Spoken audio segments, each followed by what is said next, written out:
3, 2, 1. And it's live.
This is Leicester Till I Die TV. Watch and subscribe on YouTube and listen on your podcast platform. Good evening, and it is evening because some arsehole at Sky Sports thought, what a good idea. We don't want to clash with the League Cup final, which I get 100%. But then they thought, well, look, we've got two games we're going to put on TV. We're going to have to put one of them on at 7 o'clock. Let's put the one on at 7 where the fans have got the longest to travel home.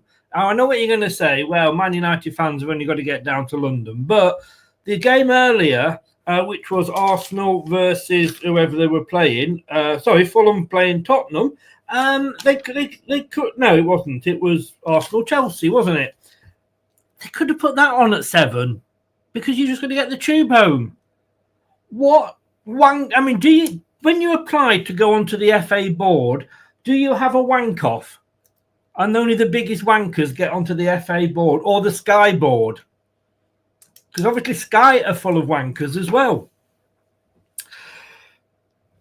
Good evening, good afternoon, good morning, good night, good day, goodbye. Hello, my fellow foxes. Wherever you are in the world, one of those will apply to you. This is LTID TV from Leicester Till I Die. Thank you for joining us live on YouTube if that is how you are watching.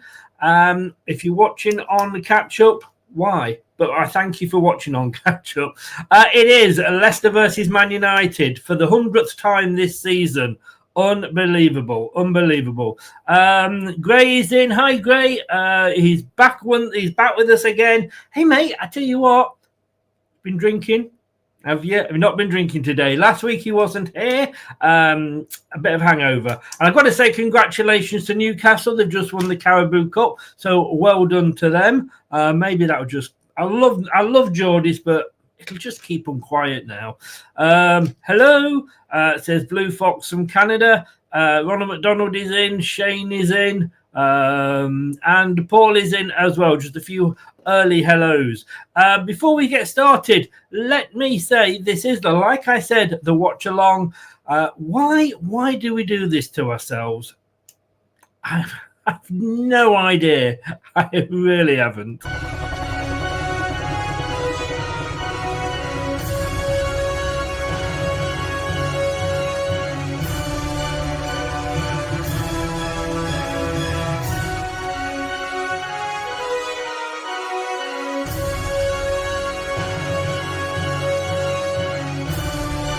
This is the Leicester Till I Die Watch Along show. Join in the chat and don't forget to subscribe.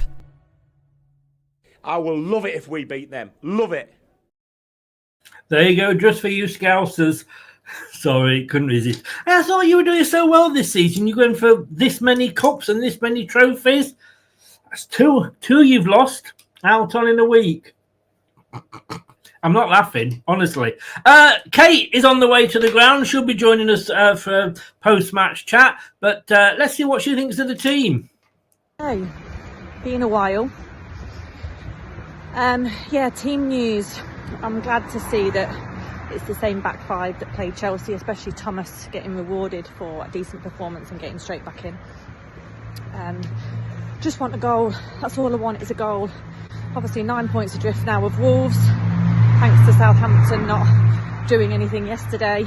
So the Premier League future's looking bleak for Leicester right now, but I think going in tonight, look, just give them a game. Nothing to lose, genuinely nothing to lose, but everything to gain. So just go in there, try and attack in numbers, 2 up top. So hopefully we can try and create something and, yeah, just hopefully score a goal. Manchester United are there for the taking. And just come on, get back within 6 points of Wolves and make a game of it tonight, really, and make a game of the rest of the season, to be honest. Come on, you foxes. Yes, indeed. She speaks a lot of sense, does our Kate. Well, if you think we're having Beauty and the Beast, let's get the Beast in. He's going to kill me.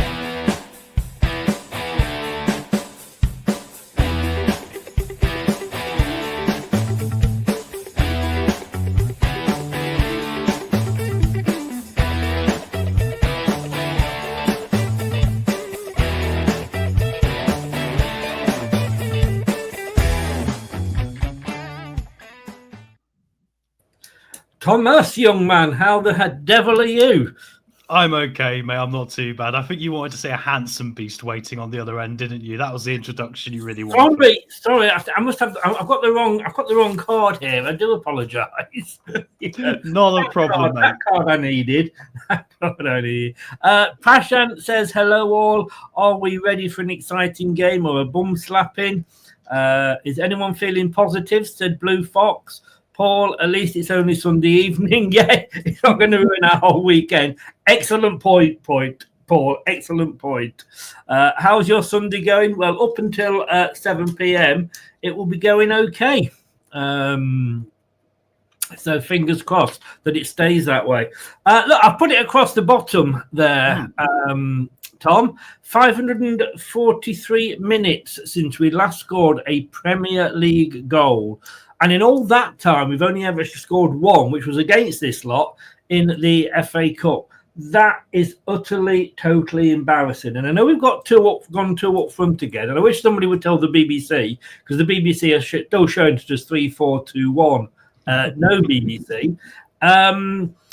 But I mean, it is. We could have 5 up front. We could dig up Bobby Charlton and Sir Stanley Matthews and Jimmy Greaves, and this it won't make any difference. We just don't get the ball to them, do we? No, we don't, Chris. And the problem is that this is a record I can see us continuing to grow at this rate, really. It doesn't seem to be one that we're going to be able to turn around today, potentially. I mean, he's gone for the same again. And yeah, it was a bit better against Chelsea, but realistically, we still don't look enough for a goal threat to maybe launch the unlikeliest of great escapes that we would require now with 10 games to go to turn anything around here, mate. So yeah, it's difficult to motivate yourself to come in late on a Sunday night for this one, isn't it? Yeah, it is. It is. Let's just see what the chairman's had to say, because he's been writing, obviously, ahead of today's game. With 10 games of the season remaining, the task ahead of us remains very clear, and our focus on that task must remain absolute. Everyone at the club continues to work and do everything we can to support the team in securing the results we need to stay in the Premier League. Whatever the circumstances, we will continue to fight and believe until the very end. Sounds like the CEO of a private company giving a message out the day before he puts the company into liquidation. Yeah, it sounds like they've just announced a load of redundancies to save a company, doesn't it, Chris? And they're trying to, it's not a very good look, is it? But hey, I mean, the thing is, this is par for the course of this season, isn't it? The times that things have happened, it's been this. It'll be a statement. We've seen very little actual logical process on the pitch in order to make things happen. So, yeah, I mean, it's all hope, mate. There's no actual foundation in what we're going to be trying to do. But you never know. Man United aren't in the best of form. We said this before against other teams and we've helped them out. But maybe today, who knows? Would you sooner see us go for a 1-1 draw, and that is my prediction, or would you sooner see us lose 4-0, but at least going for it and getting the ball up front and having some shots? I think, to be honest, mate, it's kind of a bit of both, isn't it? Because we desperately need points, but realistically, I mean, the Premier League's out of our hands anyway now. There's 30 points we can play for, and we're 9 points behind. I mean, we've not shown enough this season with the games we've had to get anywhere near that level of return. So I think really it is about performances and trying to improve in that regard. And but yeah, I get what you're saying, mate. If we could at least create some goal-scoring opportunities, that would be something today, wouldn't it? But the formation change, second time round, will it be better than last time? We hope so. Can't be worse. Mind you've said that how many times this season. And I've got to say, if anybody's not doing anything on Tuesday night, do tune in for the Fox's Forum show. We've got Ant joining us now regularly on a Tuesday. Rather than doing the Monday show, he's going to do us a Tuesday. And he's going to be joining Craig possibly and Kate definitely. And we're going to have a look at what the future holds for Leicester if we get relegated.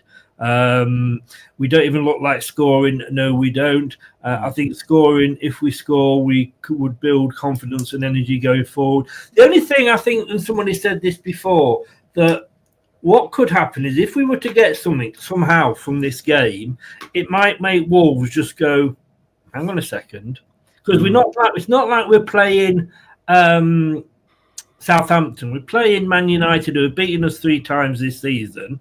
Although, as Craig said, they have not yet come to the fortress that is the King Power. No. But I think it's the fortress with its gate blown open. But it would make Wolves think a little bit, wouldn't it? Well, it would, Chris. I mean, and it's funny because all it would really take logically is back-to-back wins. And I know that right now is the biggest thing, the most impossible thing imaginable. But in theory, if you start creating chances and scoring goals, these things become very likely. I mean, we go back to the Great Escape season. We weren't that terrible. If you compare the team from this year and that year, we were nowhere near as bad as we are this year. There was still that ability to create chances and score goals. If we could see something like that today and get 3 points, and then get 3 points next time. Yeah, but it's last chance saloon, Chris. And we've been saying this now every week, and it's not been happening, has it? So, but let's be honest. And there's today's lineup, which is the same as last week. So we haven't really got much to talk about on that. But we've got Manchester United, who aren't having the best season themselves. I mean, yes, they will probably win.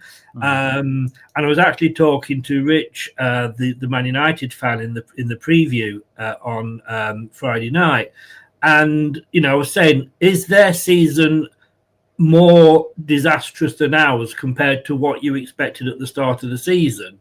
We all knew it was going to be difficult. I mean, are we really surprised we are where we are? I think we are, actually. I'm surprised because I would expect us to at least been in touching distance of 17th at this point.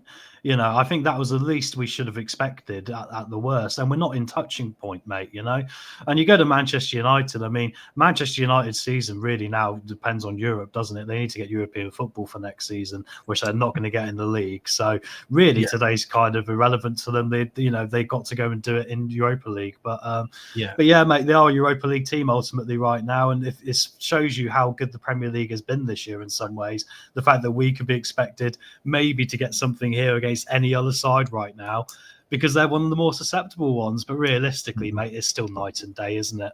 It is. If we had Steve McQueen, we couldn't escape. All together now. We'll sing this at full time when we get the 3 points. Yes. Now there's a promise. Geordie's in. Look, well done, Geordie. Congratulations. Hey, everything started for us with a League Cup win, didn't it? And look at the 20-odd years we had after that. We had a bit of a bump in the middle, but anyway, well done to Newcastle. Finally.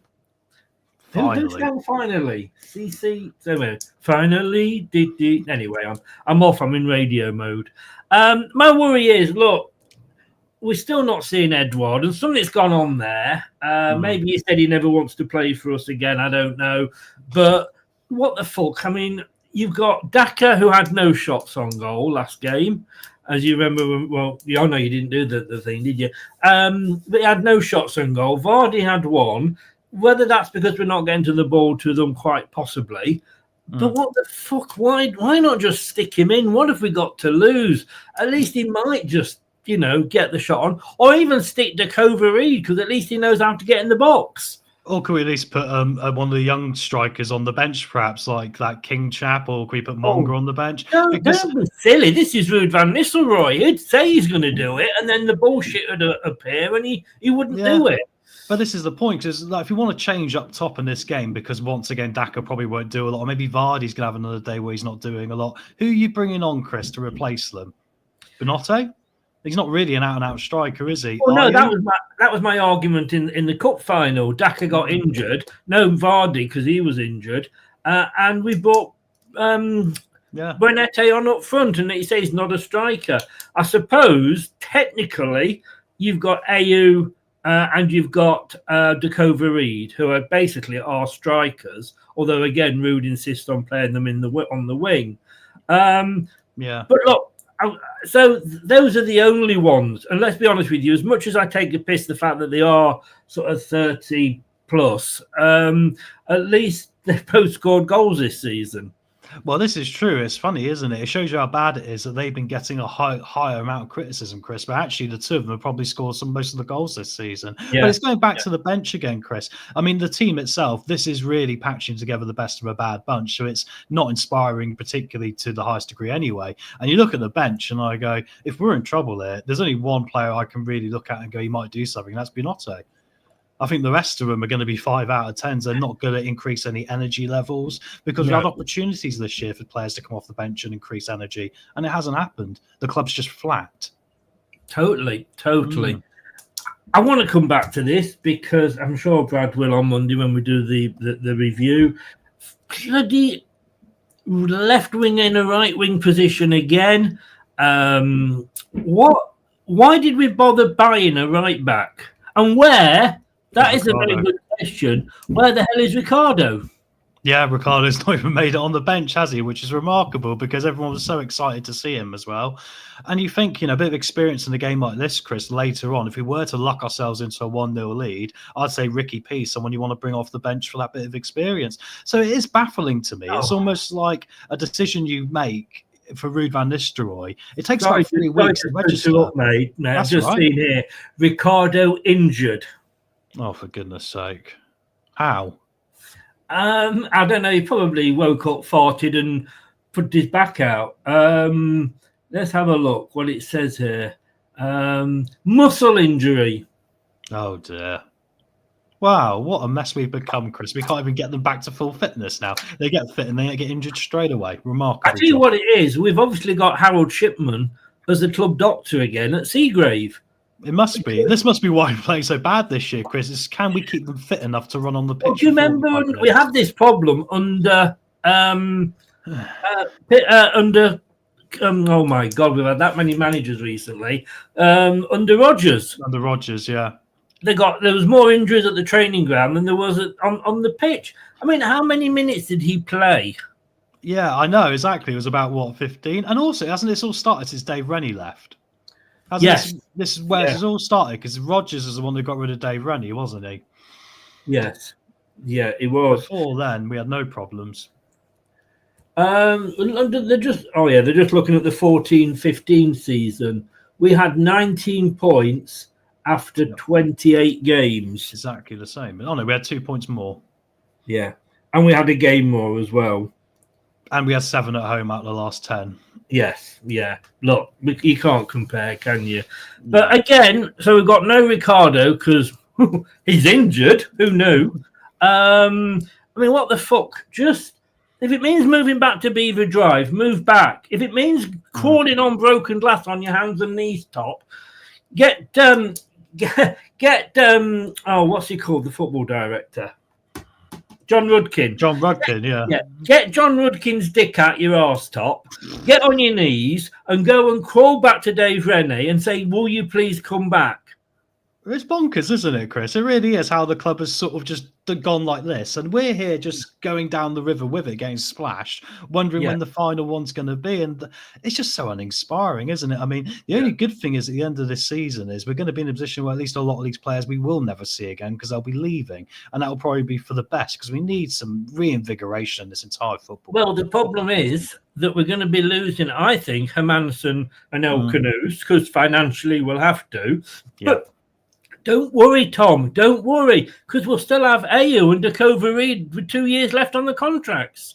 And knowing Leicester, mate, they probably wouldn't have put a relegation release thing in there, knowing them we'll be stuck on 80 grand a week like we were last time with some of them because they didn't have relegation clauses. So I hope they've at least sorted that out this time. Otherwise, we're in big trouble. Yeah. Apparently, I've just said that, haven't I? let's get a win tonight. No, 90 grand a week. He's not even turning up for the matches. He's at home doing his knitting, isn't he? So why isn't he on the bench at least, Chris? I mean, this is what I don't understand, because if we're late in the game, he's the only one who's over 6 foot. Goodness me, we not to chuck balls in there. What are we doing? Yes, yeah. I don't know. Scott says, I'll supply the broken glass for you to walk across. Sorry, I shouldn't. Maybe I was a bit over the top with. Half the players might run quicker. They've got broken glass in their feet. Well, yeah, and I did go a little bit too far with the John Rudkin's dick up top's arse. I thought you might have a good comeback for that, but I suppose that was what ended up on top, wasn't it? I let you dig your own holes sometimes, mate. I think you missed that one, didn't you? No, I intentionally ignored it. You carry on, mate, digging for yourself right there. Wipe it off, Top. Wipe it off. Well, I'm going to be in trouble, aren't I? But I mean, that's the frightening thing. These are the player. Just remember, Scott, there's no LTID TV2 now, mate. Cheers. Sorry, did you want to say something, Tom? No, I was just going to say, just outside ET1 at the moment, guys. Yeah, but please do like and give us a follow, obviously, because we're here trying to make the best of a bad bunch. Brad discovered women at the right time. Yes, indeed. Here we go. Just to cheer us up, Onana. This is the team, and apparently, I never know whether this is true because the BBC seem to put everybody's a 3-4-2-1. But Onana in goal, De Ligt, Lindelof, and Heaven as the back three, which indeed Rich, our guest the other night, predicted. Mazzuri, Fernandes, Urgot, Dalot across the middle. The two behind the front man, Garnacho and Eriksson, and Højlund up front. Højlund not scored for a long time, which probably means he'll get a hat-trick today. Probably does, Chris, unfortunately, doesn't it? You know, I'm looking at that team. There was a rumour as well their goalkeeper wasn't going to be in today, wasn't it? And half the Man United fans were in a bit of a meltdown about it, going, we've got like our 7th choice keeper in. But not even Leicester are that lucky today. And I did say to all the Man United fans that messaged me about it, I said, you've got to realise if he's on 7th choice goalkeeper, he's going to have a great debut stage. He gets to watch a Premier League game up close and not have to do anything. Well, exactly. So, I think most Man United fans would have been happy for Onana not to be playing. They don't like it. Well, absolutely. I mean, I look at this game for Man United, mate, as a game where players like Garnacho, Højlund, like you mentioned, you know, Ugarte, who's not really been brilliant, they can have games which are redemption arcs for them today, can't they? But hopefully, mate, we'll be the pain in the arse, you know, because we are at home. That's our only advantage. Yeah. I mean, when you look at their bench, okay, Casemiro, we know, he's good. Xerxes, Mason Mount, and Collier, I don't know, but apparently he's getting a lot of praise. But apart from that, again, they're the only ones that I've heard of. Yeah, I mean, the rest of them are all youngsters, aren't they? I mean, I've heard of them by name, but I can't tell you how good they'd actually be. I mean, this Heaven chap, you know, could be quite interesting today because he's got a wonderful name for football, hasn't he? But if he'll actually lead Manchester United to that place today or not is another matter. I mean, we'll discuss at half-time if Heaven's leading the march forward to the light, mate. Yes, yeah. Since Leicester scored, Scott, I've got that going across the bottom. Højlund, I don't know. Obviously, I don't waste my afternoons much, but I certainly don't waste them on checking on Højlund. But if you want to work it out, but no, 543 minutes since Leicester have scored. Might have to update that as the game goes along. Look, I've gone for a 1-1. Would you take a point, or is it just not good enough? I mean, I've gone 1-1 before, obviously, we knew the teams or anything like that. But Man United are beatable. They are beatable. And Manchester City are beatable. Yeah, they are. Liverpool, Newcastle, they are beatable. You know, Brighton, you know. I mean, all these teams, I mean, there's nobody, and you would have said Liverpool up to last week were probably the one team, but there's a lot of teams out there you've got to look at and go, if you put in a decent position, we should at least have a chance, but we just don't play well enough, do we? No, we've definitely fallen into Southampton territory now, Chris, which is a shame because Southampton do this, don't they? They'll turn up against a team. They might have a decent 5-10 minutes at the start, and then straight away the other team goes, "Oh wait, we're playing Southampton. Oh wait, we're playing Leicester," and then you're 2-0 down.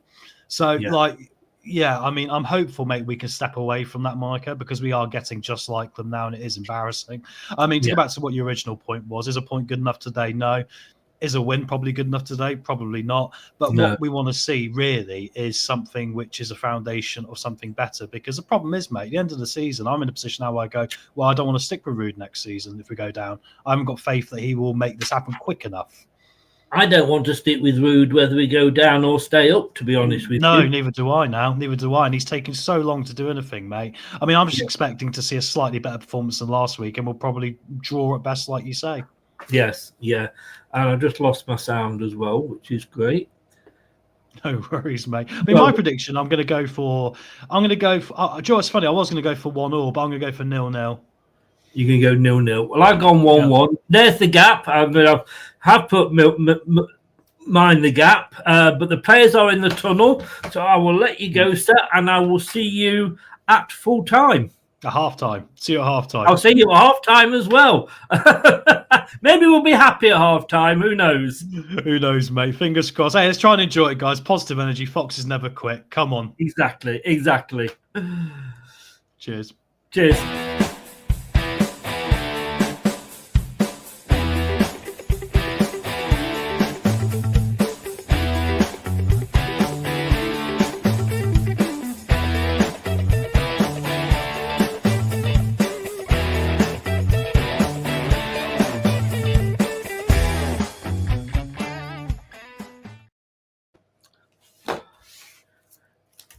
Hoyland, apparently, Scott, I've just heard Hoyland not scored in 21 games.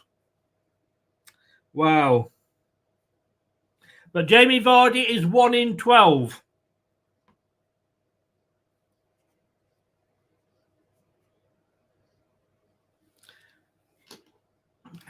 How are we feeling? Scott's gone 0-0. I hope we can keep a clean sheet. 5-3. Oh wow, yes. Yeah, I hope that was played to the players before they came out. Show them what a team with real guts can play like, because this lot haven't got a set of guts between them. Stefan, hello, Stefan from Sweden. I think we're already down with the Wolves win, going for a 2-1 win for City today. I think we're already down as well. I think you're quite right. As well. There we go. Up in the top right for you all. Same team as last week, so I'm not having to put it up. You all know what it is. Come on, you Foxes. Newcastle are everything we wanted to be in the COVID years. Let's go, Foxes. Please give the fans something to celebrate. Let's hope. No chance, but we can but hope. Hi, Jeff. How are you doing? How are you feeling? All right, buddy? Good morning from the Philippines. Going for a Leicester win at last, 2-1. They are there. I think it'll be 1-1. Yeah, that's what I've gone for. And after tonight's game, Andy King, the reins for the remainder of the season. Too soon for him. Too soon. We do get this sort of blue-tinted glasses, don't we, where we think that players can, because they're ex-Leicester players, they will do well. He's got no experience. I don't think he's got all his badges yet, has he? So I know what you're saying, Scott, but no, it's much too soon for Andy King. I'd go for Sean Dyche. And I'll tell you what as well, if we get relegated, he could be the guy to bring us back up.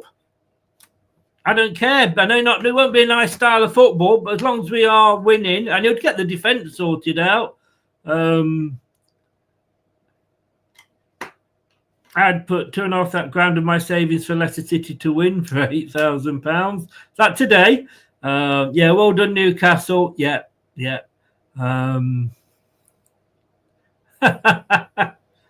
I'm going to go 10, just out of interest. Come back to me on that one. Right, I'm about to go and do the match, so I won't be looking at the comments for the whole time. I'll be popping in and out. So Gray is in, Scott is in. Please answer any questions that are asked for me. And here we go. Liverpool won Newcastle 2 earlier. And don't forget, of course, that we had Fulham 2, Tottenham 0. But yesterday, the big one that affected us was Southampton 1. I think it was Wolves 2. We're about to kick off. And here we go. So, Leicester City, all in blue, kicking from left to right, as they like to do at home when they win the toss. Manchester United with a long ball upfield from Onana, playing in red top, white shorts and white socks, and they are kicking from right to left. As I always say, it's probably as well, otherwise it would be a very one-sided game.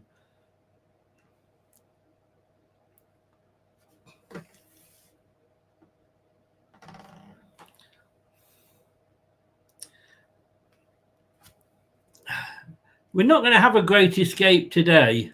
We're not.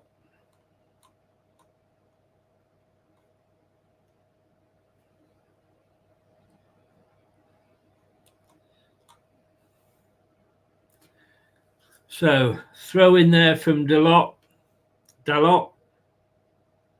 Oh.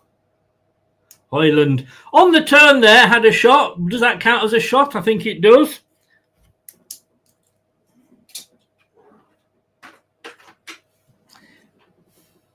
"21 games since Hoyland scored," which probably means he'll bag a hat-trick today, of course. We all know that.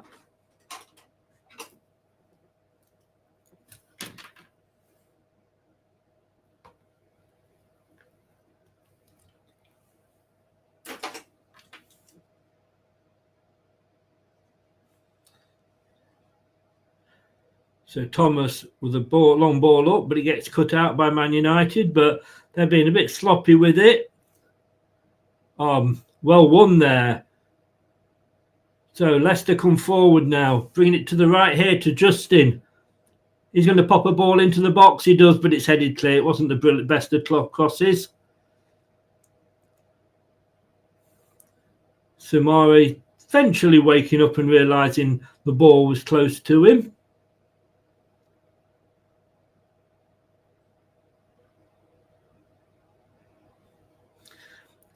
I'm not so sure about Samari. Fucking FaZe is on the ball. I'm definitely not sure about FaZe.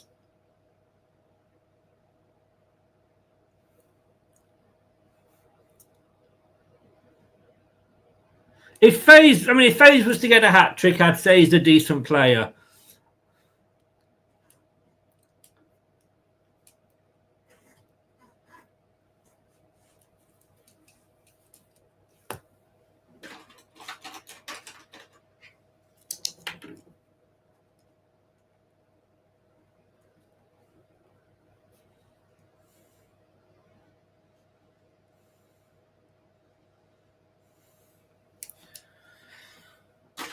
Ball goes back to Onana.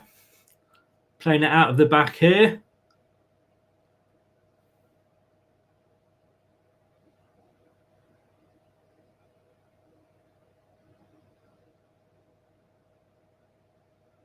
Having a go at Jamie Vardy's wife. Daka manages to get the ball, but indeed he's got it. Vardy's on! Oh! Jamie Vardy with a shot.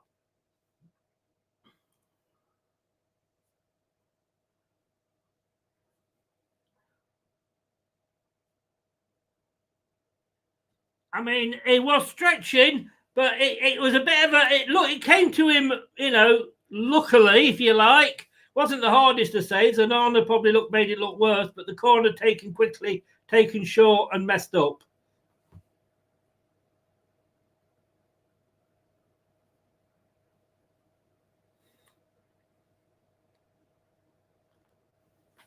And it's back with Manchester United.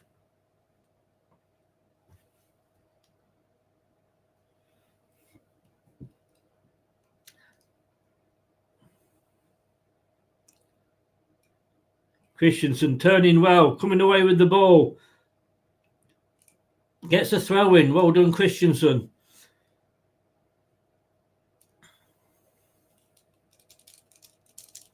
Fourth meeting, of course, between the teams this season, but the first one at the King Power. The other three were all at Leaky Trafford.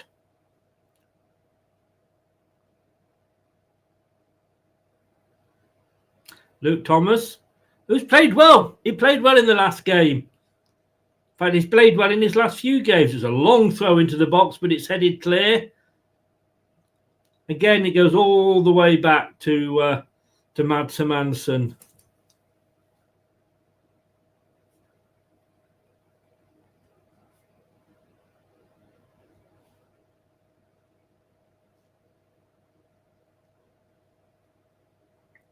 That was a waste of a throw-in.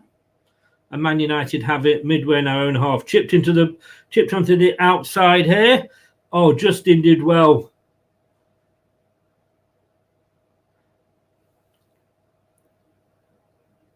Daka's down. Is he holding his head?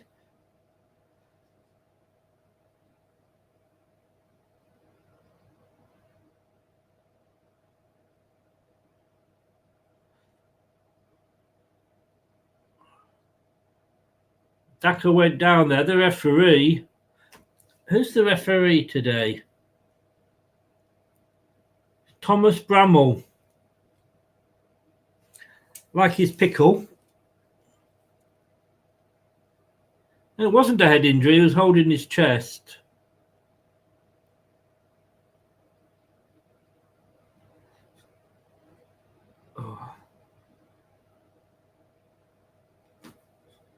Faye's not really clearing the ball very well, which played Daka into trouble.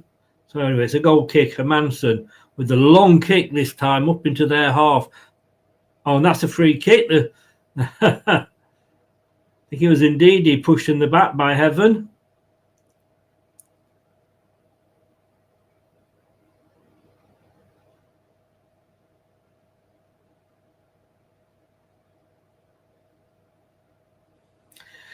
Been told where to go by his teammates, young Heaven.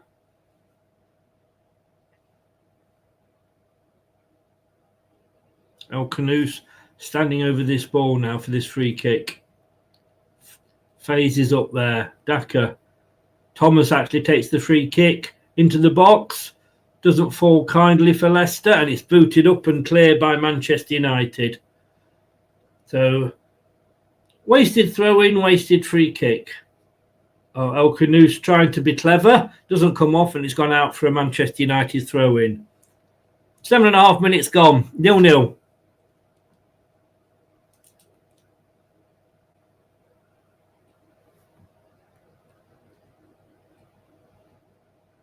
Long ball upfield by towards Hoyland.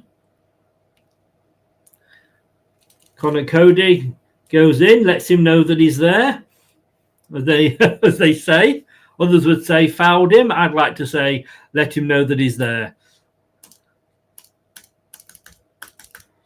Whatever you say about Cody, like him or hate him, when he's in that back 3 or 4, he is the one that's shouting. He is the one with experience that's pointing, telling people where to go. It's another throw into Manchester United.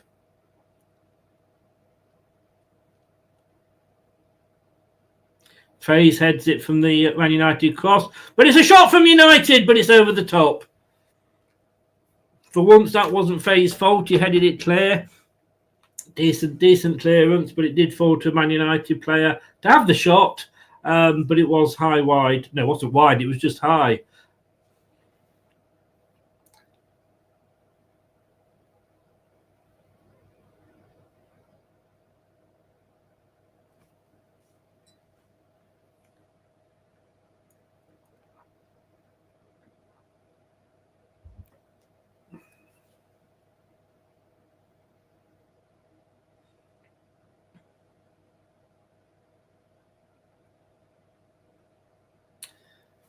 Thomas with the throw in. No, he's not. He's passed the ball to Christensen, I presume.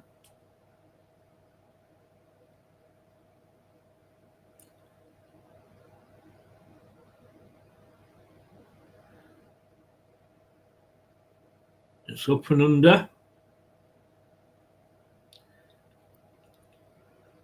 Leicester retain possession with Faze. Out to Justin. Back to Faze.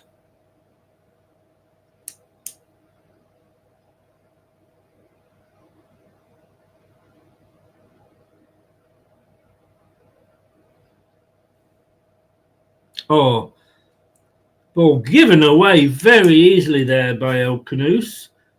No good holding your hand up. Just don't give the ball away.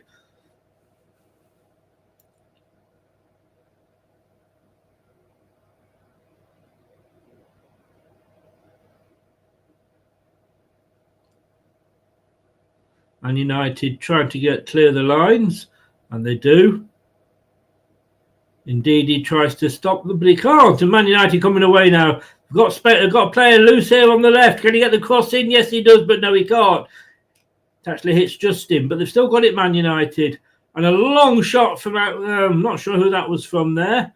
It was Ergut. A long shot. A long shot. Well, my 10 minutes is up, Gray.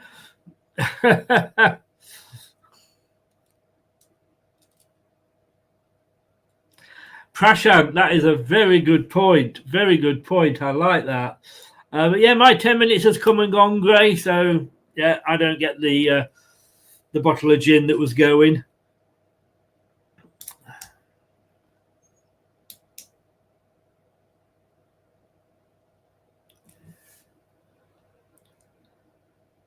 There's the Man United throw-in.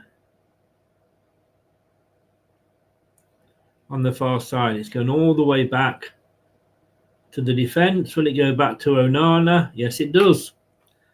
Onana. Whoa, whoa, whoa, whoa. There's a playing out from the back here, Man United. Goes back to Onana. Doesn't play out at all. 36 in. Please do smash those likes. And if you're new, please do subscribe.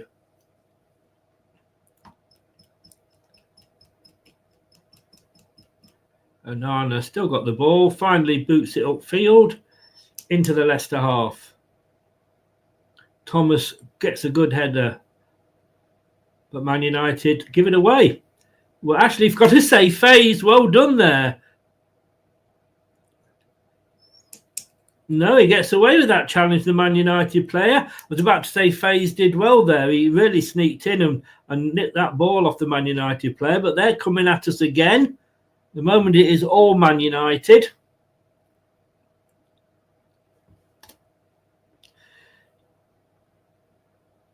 Oh, cleared. I think it was Thomas again that cleared the ball there.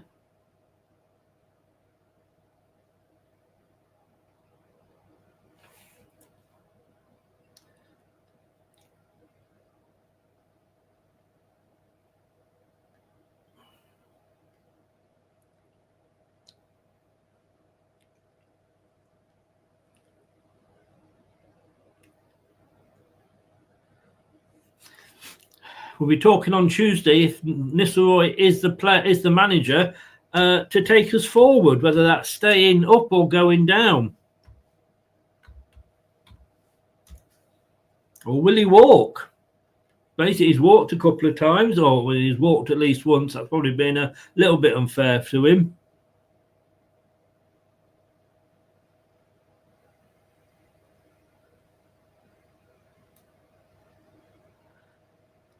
Yeah, Richard, the scroll, if you read it, it says Leicester City 0, Manchester United 0. Of course they're on the scroll. Oh, all right, you're talking about my spelling. Yeah, you're being very picky. Get a life, mate. Get a life.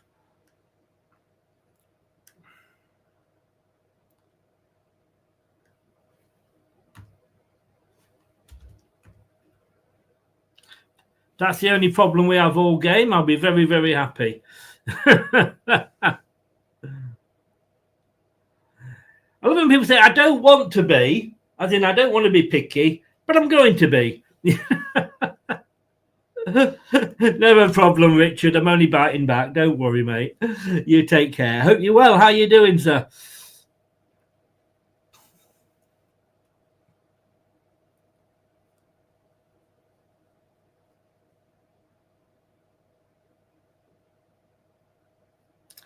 So I've got to say, at the moment, it is all Manchester United. Leicester City, apart from that Vardy of effort early on, have offered nothing.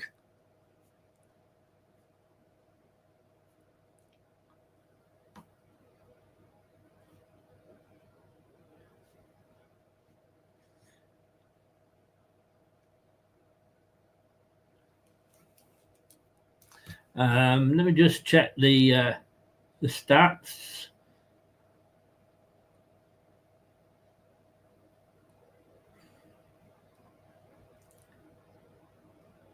So it's 60% Man United at the moment. In fact, all Onana's had to deal with is back passes.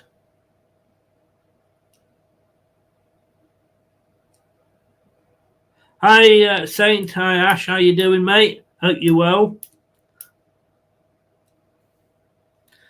Man United go for 4 out of 4.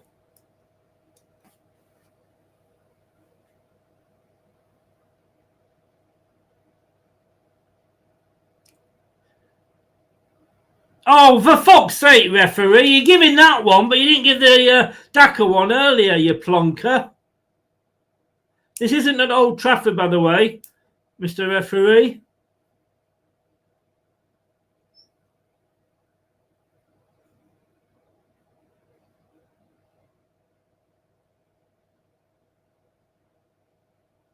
Phase with an up and under. At least it's an up.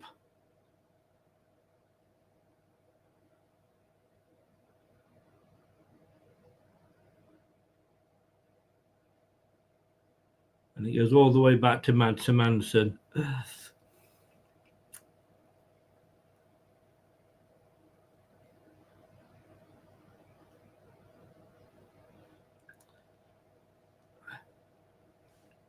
Oh, Vardy there. That was what, 16 minutes gone?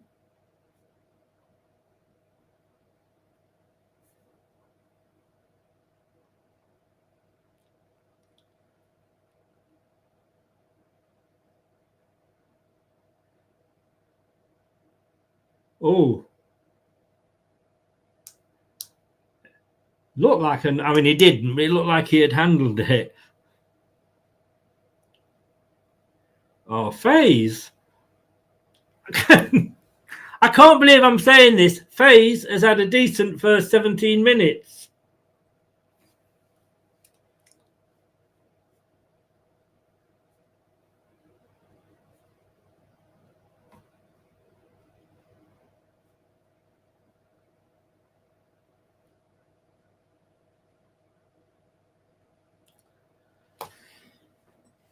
They said when I went on Red Devil United, but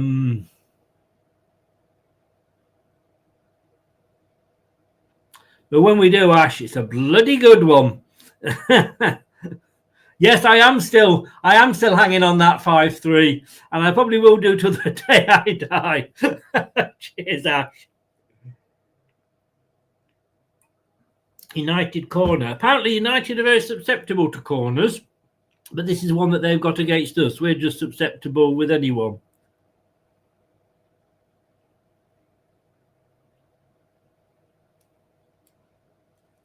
Ericsson with the corner. An in-swinger headed clear, but only as far as a United player who shoots from distance, but it's straight down Mads Hermansson's throat.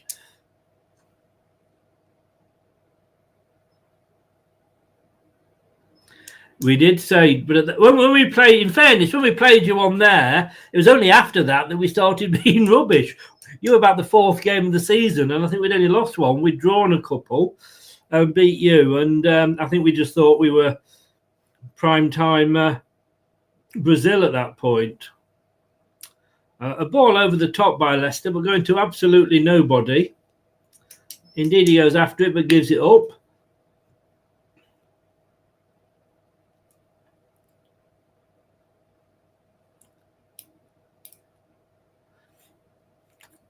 Yeah, but then Ash, we had players that wanted to play, players who could play, and players who had passion. Now we've just got a team full of wankers, to be honest with you. Samari was having his shirt held there. Cody back to the goalkeeper who boots it upfield, but reaches a Leicester player, but it'll go out for a throw-in. Coming up to 20 minutes gone, 0-0.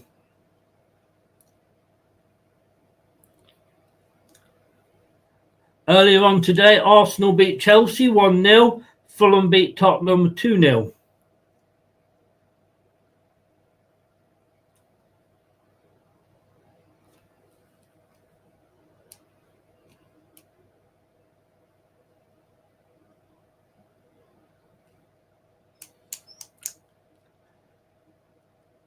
I think so, Saint. He's not impressed me. Absolutely not impressed me. And all this, like, well, he's only got, you know, how can you polish a turd? That is true to a point. But when you're looking at the same turd week in, week out, at least he could try and change the turds, which he only decided to do last week. So for me, Rude's gone, whether he stay up or go down. And totally, Richard. So do need a clear out. 43 in, please smash those likes. And subscribe if you are new. Thomas and El Canoes over this free kick for Leicester, which they got because Daka was fouled. 20 minutes gone. Thomas into the box. It's a header. Oh, still with Leicester though on this near side, but it's offside.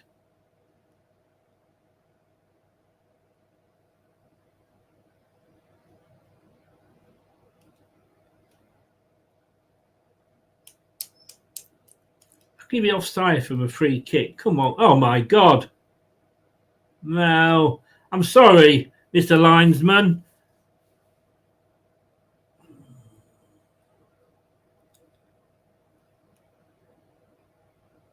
One good thing about next season when we're in the Championship, no fucking VAR.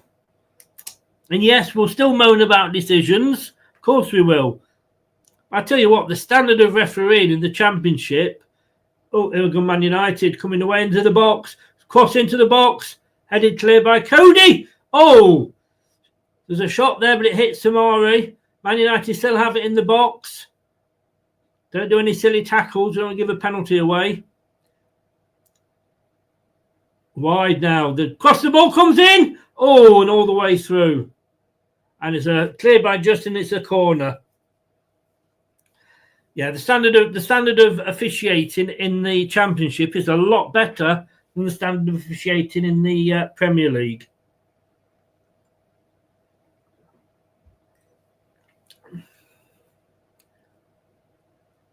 Yeah, Justin did well. That was good defending by Justin. There's another corner. Ericsson plays it out into the middle and then gets it back. He crosses it in. It hits the post. Whoa. Oh, my God.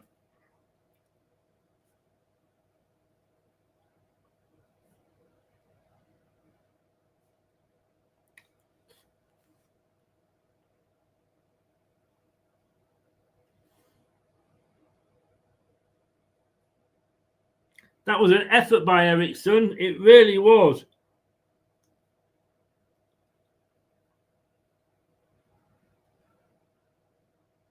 Wow. I've got to say, fair play to Ericsson. Wow. I mean, I'd like to see whether Hermansen had it covered. I don't know. I mean, it literally, I think it hit where the upright hit the crossbar, joins the crossbar. Anyway, Leicester have the ball now. Halfway through this first half, with Justin plays it up and into the box of Vardy to run, but it's too far and it's straight into the arms of Onana.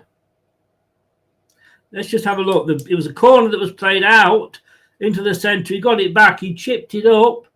No, I think Mads Hermansen was beaten. Let's have a look. Yes, he was.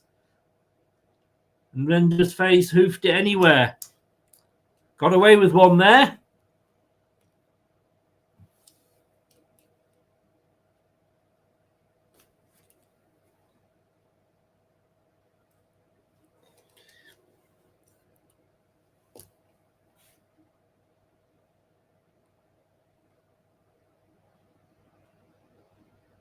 6 shots to Man United, 1 shot to Leicester.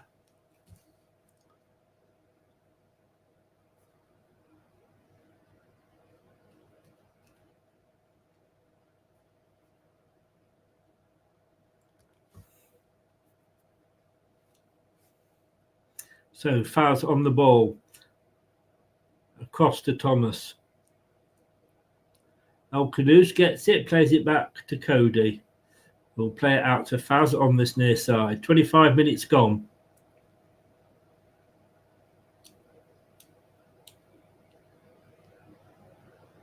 It was all the way back to Manson.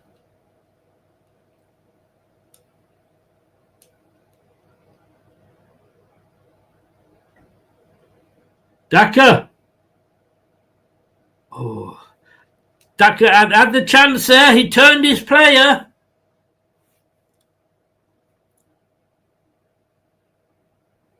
That was a good effort, good run by Daka.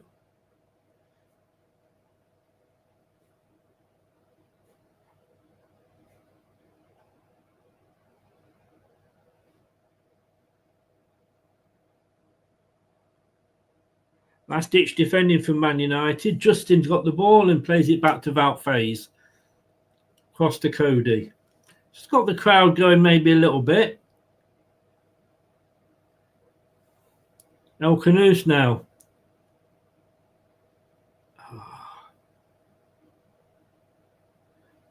He gives the ball away, Canoes, but he gives it back. It's just that last through ball. We just can't seem to find a Leicester player. Indeedy.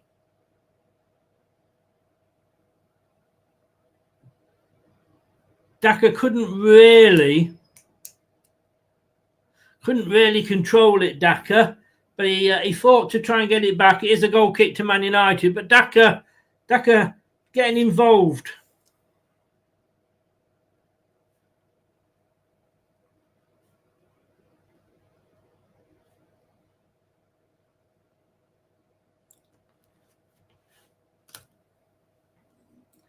Right, well, we are literally coming up to half an hour into the game, and I think it's time for my first... Do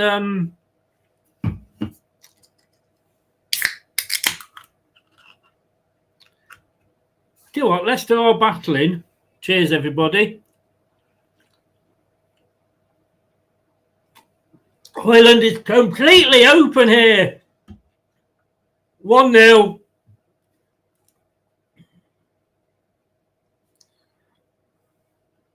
Hoyland there.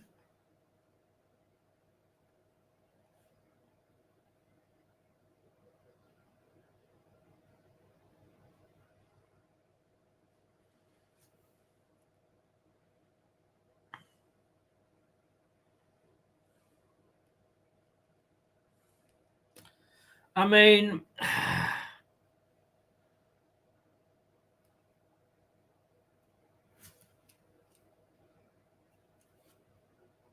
Fast played him on side.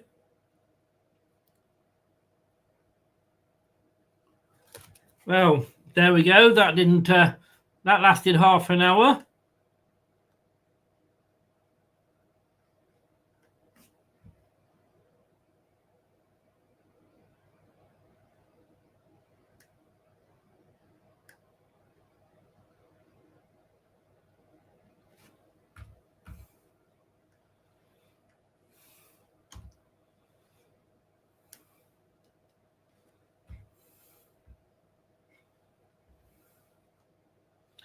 So, as always with Leicester, we've got to come back from 1-0 down.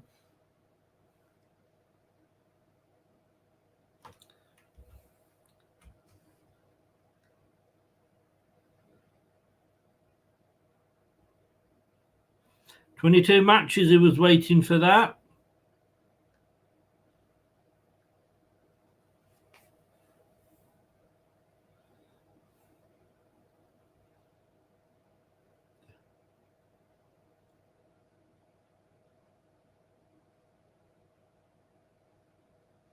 How will Leicester respond? All right, giving Man United a free kick.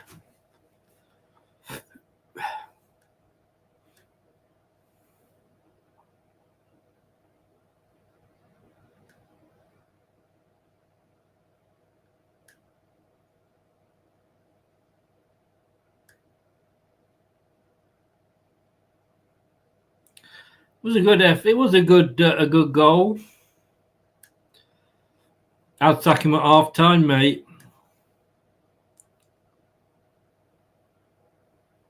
I know we'd say that, don't we? But we can.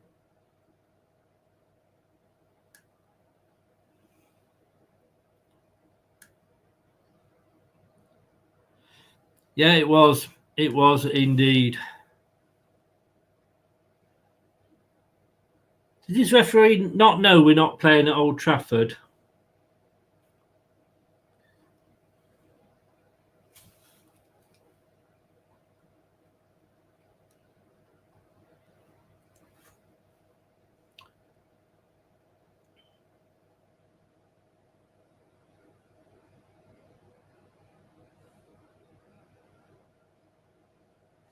I mean, looking at the Leicester fans in the crowd, they just look absolutely, well, they're looking and like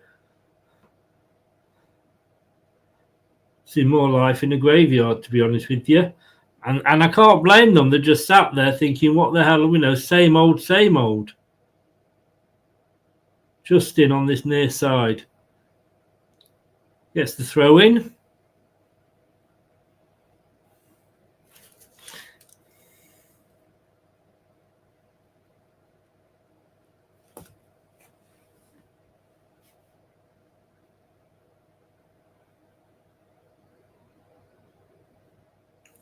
I know, Keith.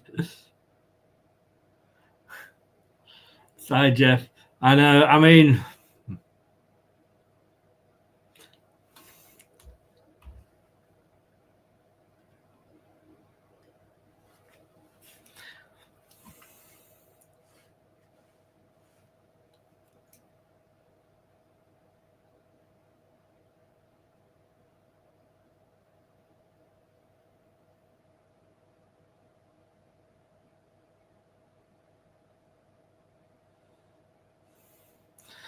for half an hour, 27 minutes, I was actually enjoying the game. But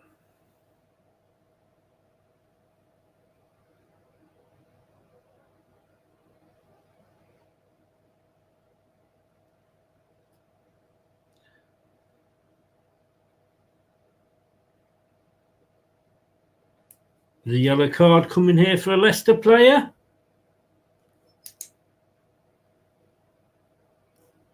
To El Canoes.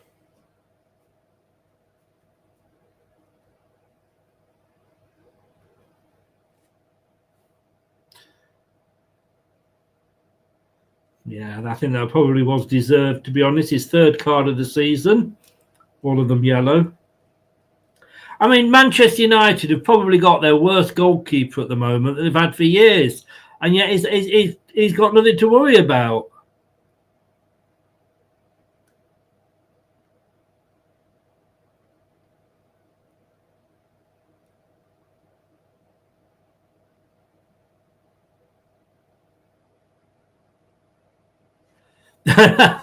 Keith, you're right.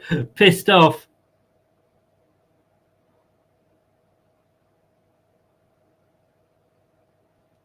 Of course, he's not going to give Manchester United a yellow card.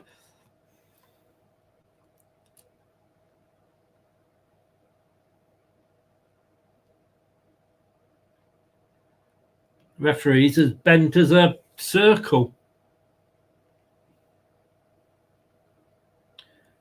Justin on this near side from Daka. An overlap from Indeed. You've not seen that for a long time. Gets the cross in, but it's a corner. Now, this is when Rich said Manchester, and the commentator just saying it now, an area where Manchester United, to be honest with you, a struggle. Yeah, not been on the end of a Leicester corner, have they?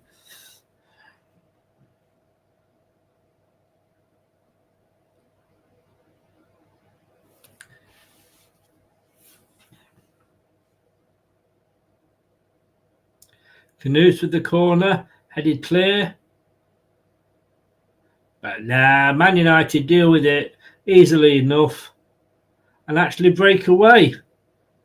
Justin, though, good header. Cody 1-2 with Ndidi.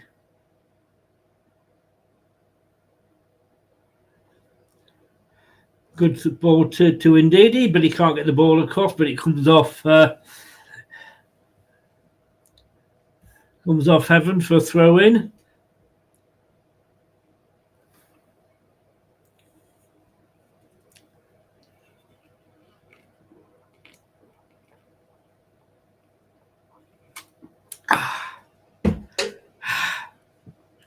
Oh, excuse me. No, it was a Man United throw-in. Why did I not presume that?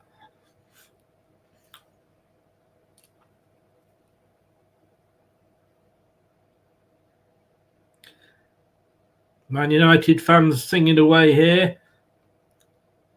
Daka. Good ball in from Daka, and he fought for it well. But it's cleared by Manchester United on this near side. Ericsson's got the ball. Oh, the ball goes forward, but Camacho can't get onto the end of it.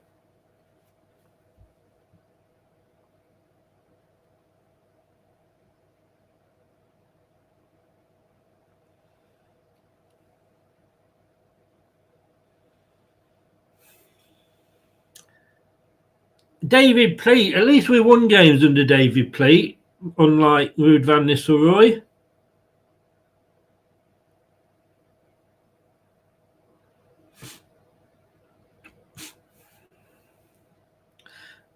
I actually did a worst ever managers show not so long ago. Go and dig it out with Craig.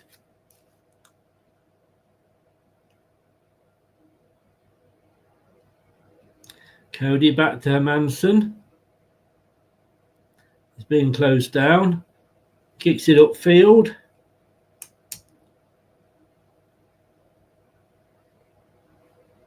Ndidi and Samari comes away with it. El Canus. Christensen gets the ball in. Oh!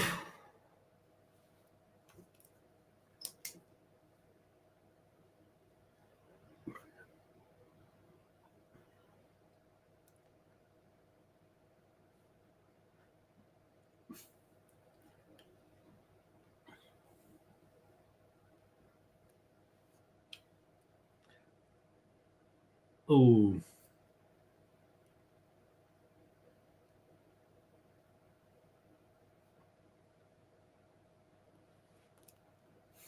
A good move from Leicester.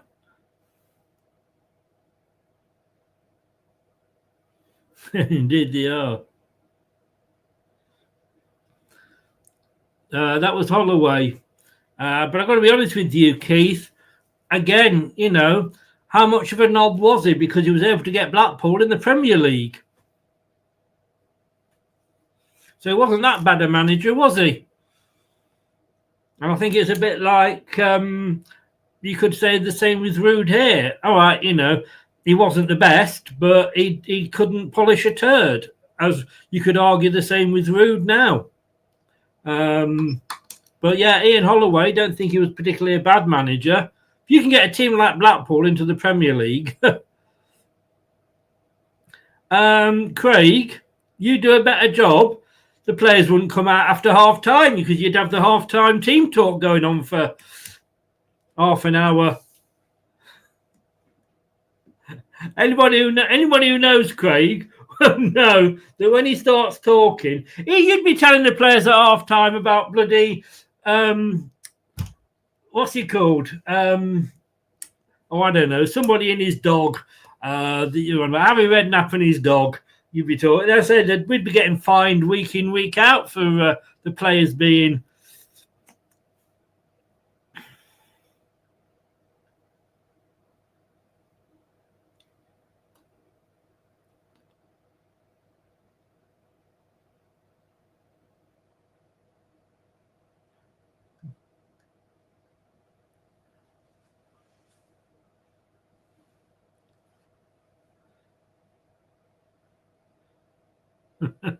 Jimmy, I knew it was somebody.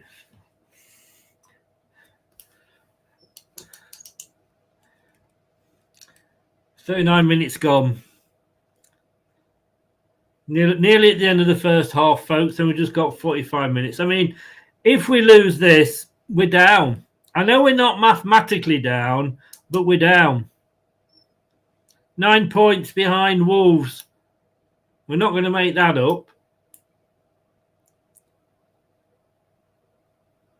Indeed, you're going into the back there of Ergot.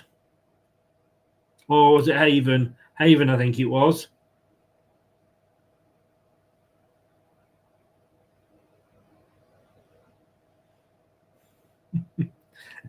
I just said, Matt, Craig said that he could do a better job than Ruud van Nistelrooy. I said his half-time tea talks would go on for at least 30 minutes, so we'd be getting fined for not coming out on time.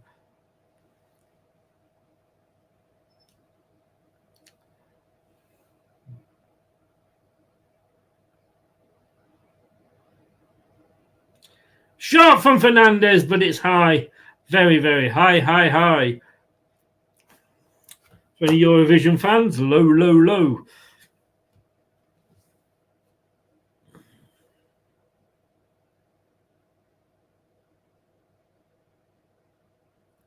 But Cody never turned. FaZe would have gone straight like that because he just hasn't got the balls to be a defender. Manson, long kick into the. I haven't seen many short goal kicks from Manson today.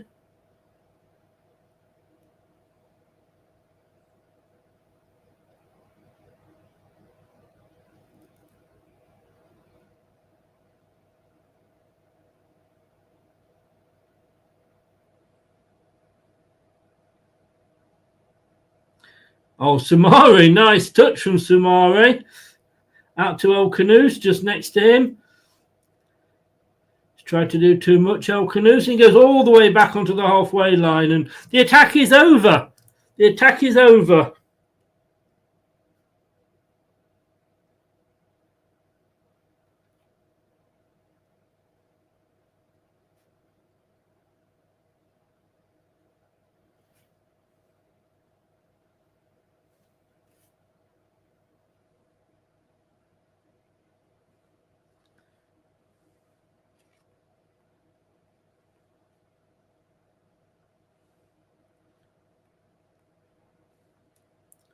Daka's getting involved, I've got to say. Fairness to him, but I think he just wants a bit too much time.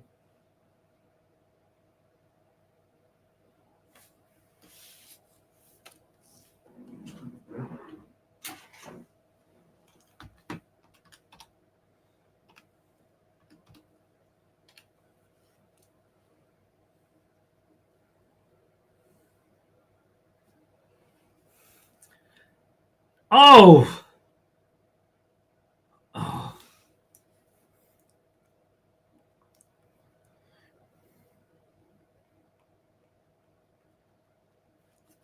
That was an effort at least.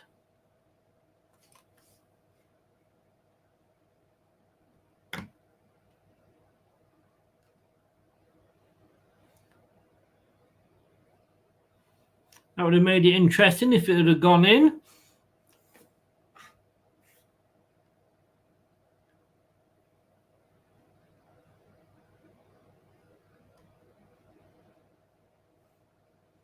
Daka from range, but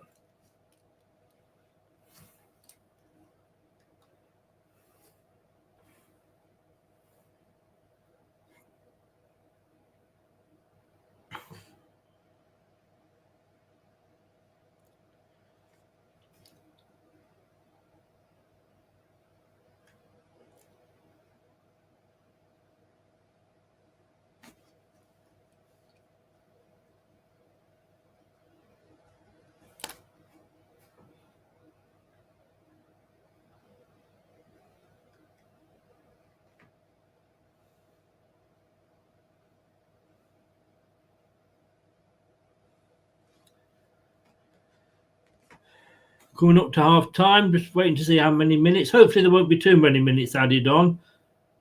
Oh, just give the ball away there. And yes, it's quite rightly that the fans groan.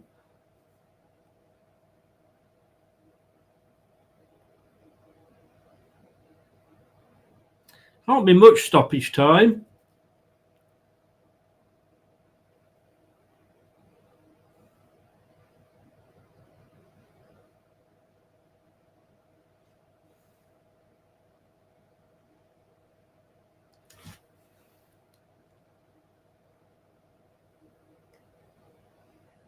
One minute of extra time, of injury time, stoppage time.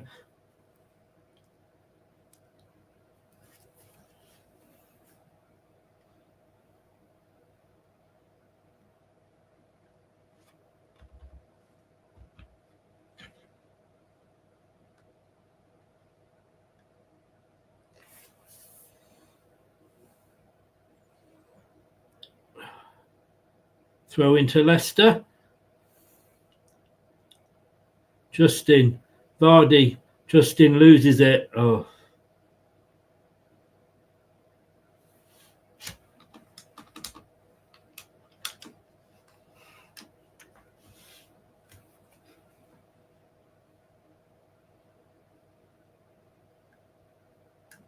And there we go. It is half time. And we'll be back in a few minutes with myself and Tom to look at that first half. Unfortunately, we have to look at it. And we've got another 45 minutes of this ahead of us. Whoop, whoop, whoop. We'll be back with the half-time analysis in a couple of minutes.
Subscribe to our YouTube channel now and make sure you never miss another upload.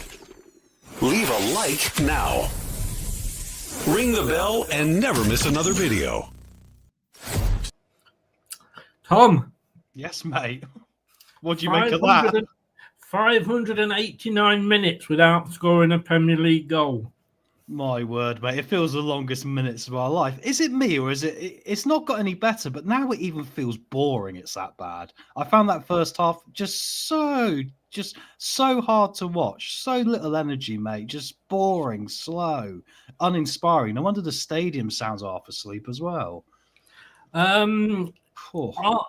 they booing? Said Prashant. I didn't hear it. I don't know if you did it all, mate. I don't think they are. I don't think they can be bothered to do anything, but the team's not inspiring them much either, are they? Mate, it's just not getting anywhere, is it? It just stays the same at best. I'd say bring back Steve Cooper. Look, hindsight is a marvellous thing, and I wanted Steve Cooper gone, but as they always say, be careful what you wish for. Would we be this bad under Cooper? I don't think we would. I agree with you, unfortunately, Chris. We've all tried not to get to this point, haven't we? But we've bitten our lip about it. But I think we're at that moment. Here's the reality, mate. Here's what Leicester City Football Club is right now. We pick the ball up. The crowd gets a little bit lifted. Soumare will make a little run. And then all of a sudden, all the Manchester United have got back because we haven't played a ball quick enough. And that's happened 4 times this half. And it's just completely rubbish. I mean, there's no point to it. It is madness. We are imitating a football team right now. Imitating. Fox's focus, which of course is Bradley. Can we take Justin off, please? I tell you who I want to take off, and that's El Canouse. He's had a bad game, hasn't he? But anyway, he had a lovely break. It was Soumare who made a decent run. I thought he had a very poor start to the game, but he has come into it. Played in through to El Canouse. He had options. Decided he wants to try and do something on his own. Couldn't, and the ball ended up back at Madsen Manson. What the fuck? Every time we get a half-decent effort, we play it back. Look, 3 minutes 30, our one attack, our one strike. Well, not our one attack, our one strike on goal, Vardy. Only that had gone in, eh? Yeah, if only that had gone in. But that sums up where we are right now, Chris, doesn't it? Everything just looks limp. I mean, towards the end there in the 38th minute, we had that double chance. The stadium was hardly lifted for it. And then you strike it off a defender and it just gets cleared away. It just sums up where we are right now, mate. And it's really hard work, isn't it? Yes, yeah. Stephen Smith, we are too easy in the championship. We are too easy in the championship. It'll be like a bloody yo-yo. We ain't coming back up. If you think that we're going to go down and come straight back up, you're delusional. We're going to get points deductions. We're going to get management plans. We're going to get transfer embargoes. I've got more chance of fucking Margot Robbie, because I know I've said that because I know Craig. I've got more chance of fucking Margot Robbie than we have of coming straight back up. It is bizarre though, Chris, isn't it? Because we beat QPR 6-2 with this team this season. My word. We have scored 6 goals in a game this year. Is it that the gap is now too big? But I'm like you. I think if we go down with this foundation, we might be in big trouble next year. I really do. Yeah. Rude is definitely not the manager to bring us back up. Only a team like Leicester can let Hoyland score after 20 games. We said it at the start. I actually said Hoyland for a hat-trick. I'm only 2 goals off that. Hasn't scored for 20 games. Who scored? We made it too easy. Would you believe Voutface played him on side? I know. I was looking at that going, well, everyone was sort of jogging back, and caught out. And then it was like, what's Soumare doing there all of a sudden? Oh, wait, it's in the back of the net. Yeah. Utter storm, mate. If you think about it, what are they doing all week? Because they haven't got any better. There was one pass that summed it up for me in this half where we're looking to break and Christensen's going down the left. And Christensen, if he is going to be someone to go forward right now, it will be Christensen because he's been putting some legs in. He's not been great, but he's been putting some legs in. And what does Soumare do? Pass it behind him and out for a frame. Well, El Canouse was it? I think it was El Canouse actually. But the same point, what are they doing, mate, in training? Why don't you know what he's doing? I'm annoyed now, mate. It's just taking too long, it's messing around. This is what I'm saying. I don't know what they're doing at training. Probably sat down playing Snap or Mother's Ruin or something because they ain't practicing football. No. The way it's trending, Chris, we might be able to start scoring goals by January next year if we stick with this. My 10-year-olds, an under-10s team, can pass a ball better than this lot. Yeah, they can. And mate, you'd think they'd at least be able to pass a ball. You think they'd at least be able to pass through a line. I mean, Manchester United will not have an easier game this season. The only funny thing for us will be next week Man United will play someone half decent. They might get a bit of a wake-up call because tonight they're just getting an easy Sunday night out of the pictures, mate. Yeah. Keith, 100% agree. Bring in Dyche. He will give us pride, but stay with us in the Championship. Nobody could keep us up now. Dyche maybe do a good attempt at it, but is he the sort of manager to bring us back up from the Championship? Yes. Yeah, it's true. It is true. And we need new energy now, Chris. I'm sorry. Look at the energy they're playing with right now. I would say we got to sack him today. I'm going to say it. The energy they're playing with today sums up exactly how bad of a mess we're in. Rude's not making it any better. Let's stop kidding ourselves. If it was any better, the energy would be better. It's not. It's the same. Yes. Totally agree. I'd even say wait for Burnley to sack Scott Parker and get him in because he's doing bloody brilliantly at Burnley. Mind you, he's probably got better players to play with. They also didn't score for a load of games though, Chris. So we'd probably be throwing our toys out the pram after 5 minutes. Oh yeah, but they haven't conceded. They've only conceded 10 goals all season. Yeah, that is true. I've got here. I mean, they got the goal and he took it well. I wrote down here, and this was probably the kiss of death. Faze had a decent first 17 minutes, but they hit the upright, didn't they? They did, yeah, with that great chance from Eriksen. And I was thinking, mate, of that. Look at that for a set piece from a corner. You know how sometimes we take a short corner and it ends up going back to our goalkeeper? I was sat there going, that's how you do it, lads. Yeah. Are they watching? Are they taking notes? When we have a go second half, one of them can try and do this. Honestly, it's haunting. You know what Rich said to me? He said, we are so bad at defending corners. You've not seen us, mate. You know what I mean? That's Rich from Man United, by the way. Eriksen could have taken a touch and still probably had a shot, mate. It was that bad. No one was closing it down, really, were they? I mean, goodness me. No. I just... The referees annoy me. I mean, it's like we're playing at Old Trafford. Does he not know that it's at King Power? Well, when Daka went down, mate, early on, I mean, I know he went down, but it technically could have been a head injury. So he had his head down. Yeah. So why wasn't the game stopped? Yes, yeah. I don't understand. Yeah. Ronald says no. Our board would probably sack Rude and appoint Wayne Rooney as the next manager. Like for like, wouldn't it?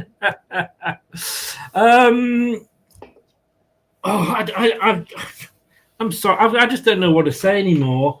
I just don't know what to say. No, I mean, I feel like we've got to try and bring some energy into this. But after watching that first half, my dad popped down to watch me, bless him. He's not watched a game with me for quite a while. And he was like, God, it's boring, isn't it? You know, he used to be a diehard Leicester fan, but he's like, look at this team. They're terrible. They just don't. There's nothing there to inspire us as football fans right now. No. So why are we here, Leicester City Football Club? You want our money. You want our support. If that is the level of effort we are going to get, there's no wonder you're getting angry. We're getting angry at you. Oh, that's what gets me, Chris. They're walking around still. Well, nothing's changed in a month, has it? He's got to go. I'm sorry. Yeah. And I've got to say, get him gone now. Yeah. Get a manager in that we're looking at. Look, we've got the international break coming up. Now's the time to sack him. Get a manager in that we can stick with in the Championship and at least give him 9 games to get used to the team and see what shit we've got. Or get Pearson into caretaker for 9 games with Andy King, just to settle the ship down for 9 games before we make a decision. Do something apart from this, Chris. Yes, yeah. Mark Robbins says, Craig from Bournemouth. To be honest with you, I said about Mark Robbins before we took Cooper. He was in my list of ones I wanted, and I think he'd do a decent job for us, to be honest with you. I think he was unlucky to get sacked at Coventry. He kept them going through having no ground, going bust and what have you. But we're not going to get back into this. We're not going to win this, are we? It's difficult, though, Chris, isn't it? Because I think whoever you bring in now, the problem is we need a firefighter manager because of the state of the club. Robbins went into Stoke and they weren't in the best of states, and they're not really getting better quickly, if you know what I mean. No. That is the problem we have now, because we're in a Luton-esque decline. If we don't get someone in who's going to anchor this ship at some point, be it now or tomorrow when we're in the Championship, the ship is sinking. Paul Gordon says, I'd sooner watch Songs of Praise than this. Dude, it's going to be a hard second half, isn't it? I tell you what, I'd sooner watch One Man and His Dog, but then again, I don't want to watch Jan Vestergaard. Hey, thank you. I'm here all night. We're here all week, ladies and gentlemen, moaning about Leicester City. I know. I'm here all week, but thankfully for you, it's Sunday. If I had a prize for comment of the night, when I was 17, I had more touches in the box. Lovely girl she was. That is the comment of. Can I pinch that, Gray? Can I pinch that? I wouldn't. Keith says, Gray, you are awful, but I like it. Do you remember who was that? Well, you are awful, but I like it. Anyway, teams are out. I'll see you at full time, mate. See you full time, mate. Cheers. All right, here we go.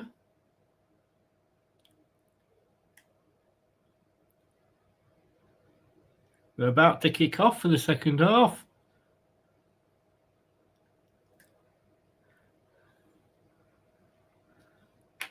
And we have.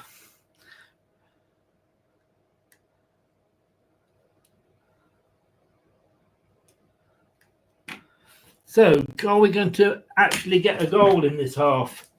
Are we actually going to put a performance in this half? I mean, are we saying that this is better under this formation because we're only 1-0 down at half time?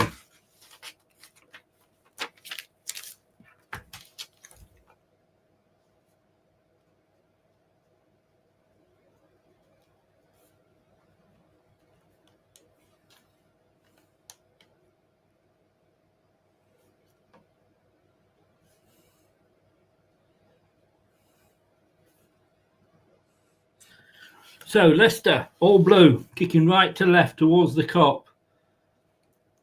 Man United defending the Kop. They're in red top, white shorts and white socks. Again, we had a chance to go forward, but it's back with Cody. And it ends up going back to Mads Manson. Who knew? Who knew?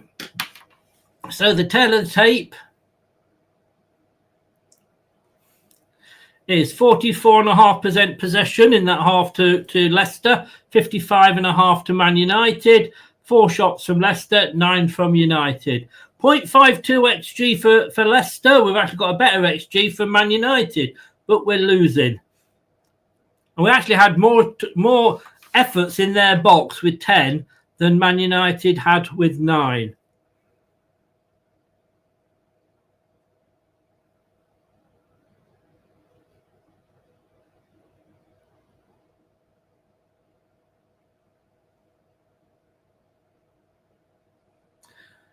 Oh, Leicester, that was good fighting. Oh, Vardy getting across for Daka. That was a good effort there.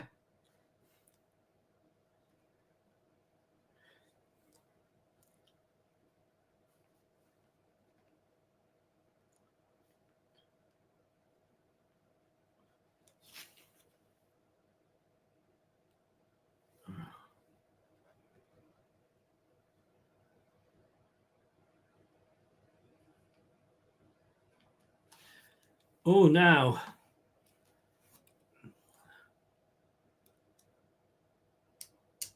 Heaven is down.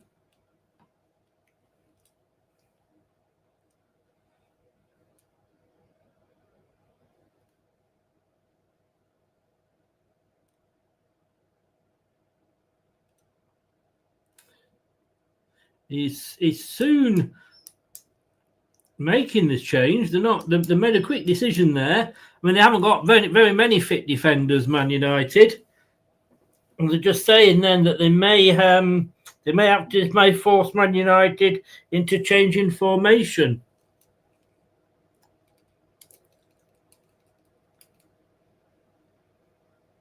They're bringing a stretcher on.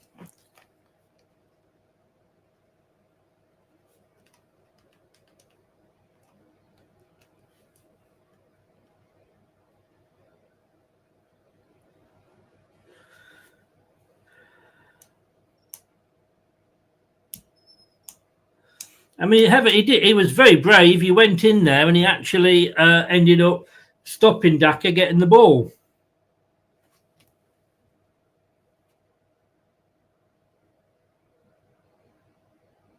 I've got to say, I think this is one of Daka's better games myself.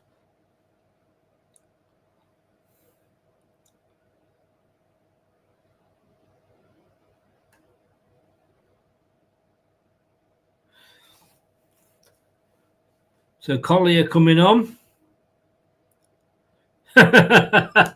We could probably can't beat Southampton, Kyle. Come on.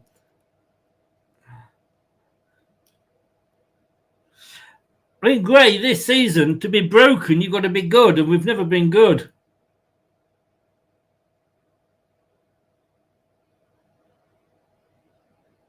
Wow, Jeff. Wow.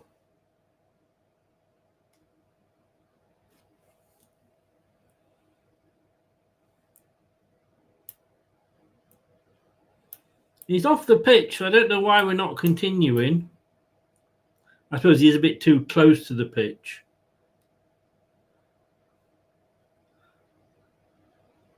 Tell you what, that bloody hell, that stretcher took ages to get to him.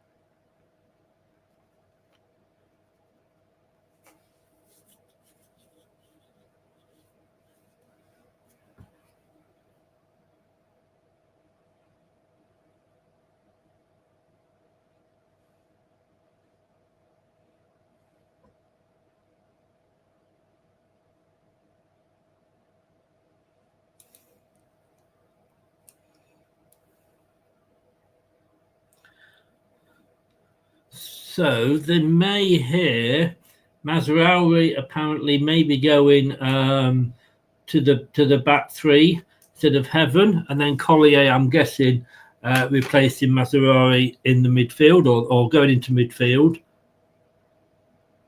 But he's got to get a name for himself.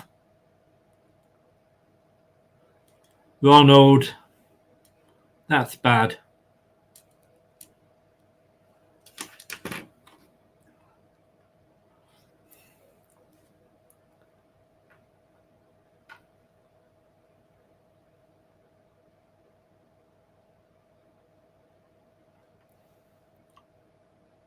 One or two Leicester fans applauding him, quite rightly as well.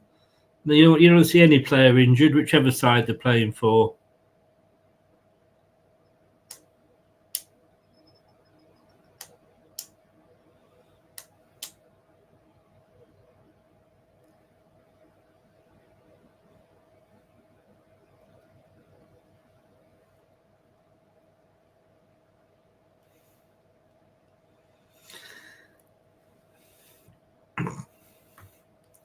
They are struggling with defenders, Man United, but let's be honest with you, they could have one defender at the back and we still wouldn't score.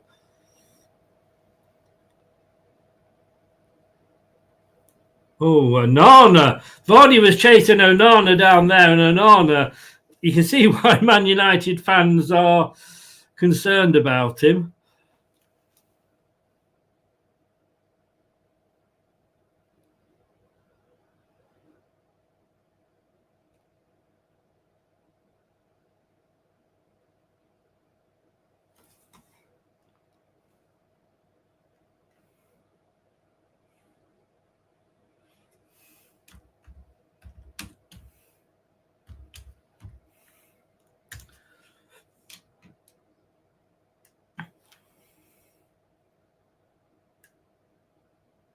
Yeah, 5 minutes of treatment, so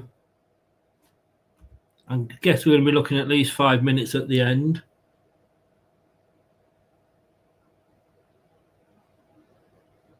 Oh, Vardy played a bit too far ahead of Justin there.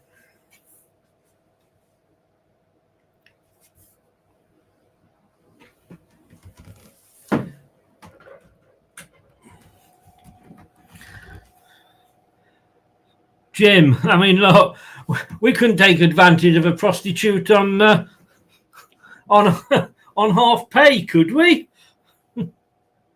Yeah, we all hope he's okay. Like I say, you don't want to see any player, whatever team they're on. Daka there on the left. The ball comes in, but there's absolutely nobody on this side. Thomas, Samare, Faz. Oh.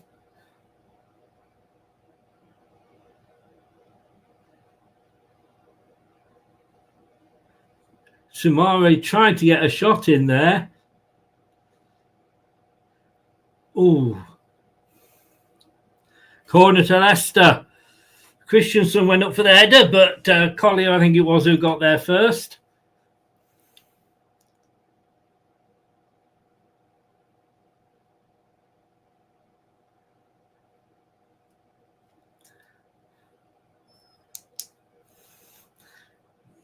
Van Nistelrooy. Second half goals, 18 for Leicester, 22 for Man United. 72% of our total comes in the second half. 9 hours, 4 minutes.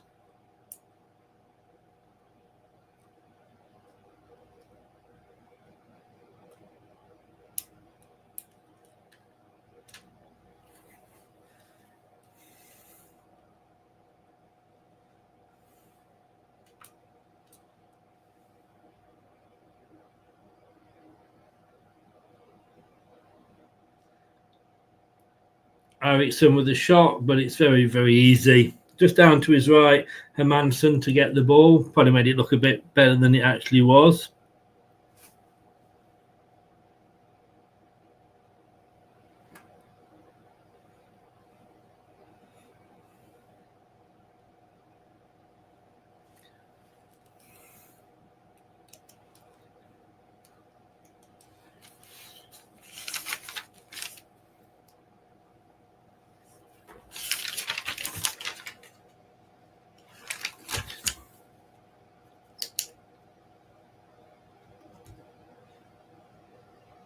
Oh, 2-0. Fucking hell.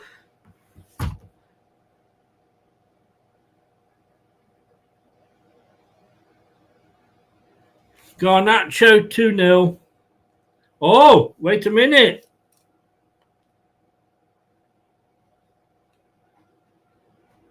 Hang on.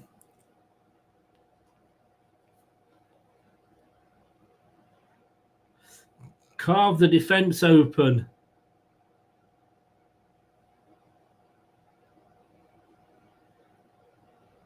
Flag went up. Oh, looks all right. No, it could be offside.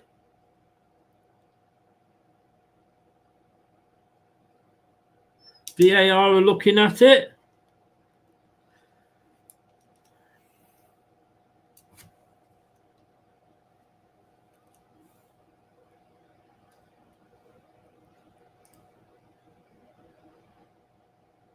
Offside. We love VAR. VAR, we love you. We love you. We love you.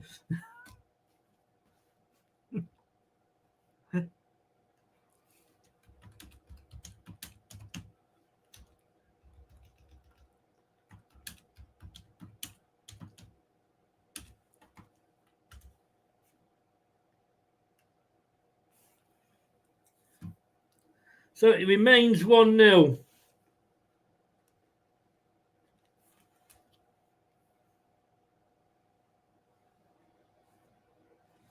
I mean, who's the idiot that used to say, like, well, 2-0's the hardest the hardest score to defend? What?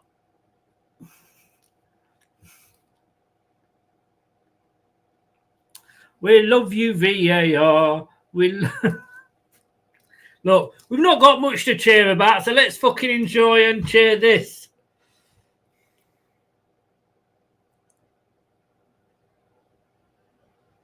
And a free kick to Leicester. What's up, Mr. Referee?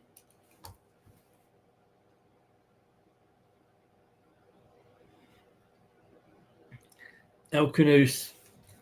Ndidi. Just in on his left foot. Chips it into the box, but it's straight down the throat of Anana. And Fernandez boots it upfield. Thomas kept his eye on the ball and did well there. And telling Sumari where to play it.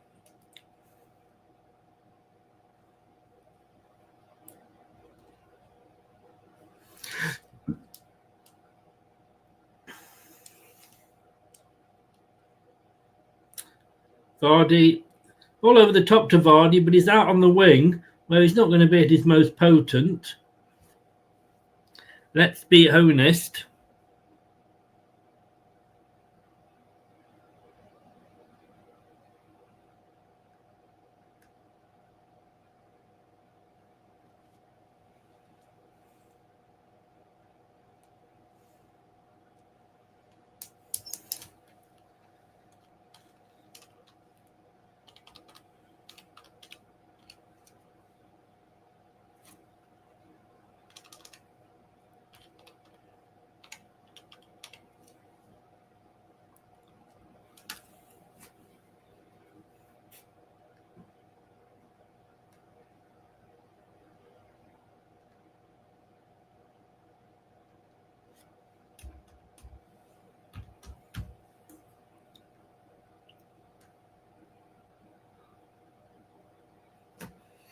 We've hit the 600 minutes, everybody.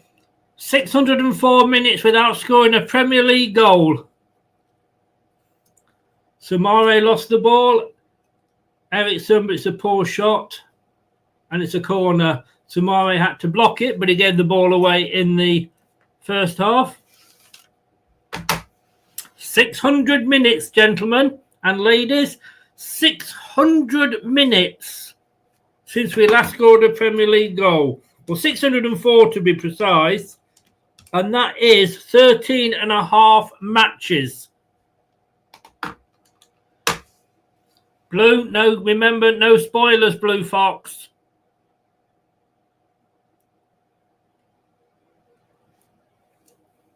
You will get thrown out. There's a corner to Man United. 61 minutes gone.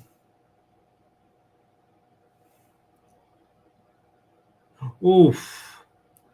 I think we got away with one there.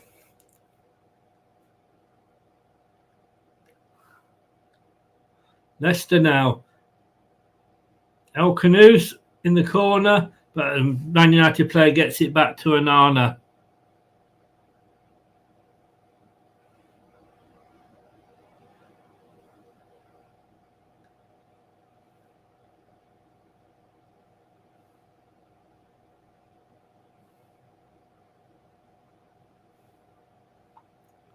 Christensen.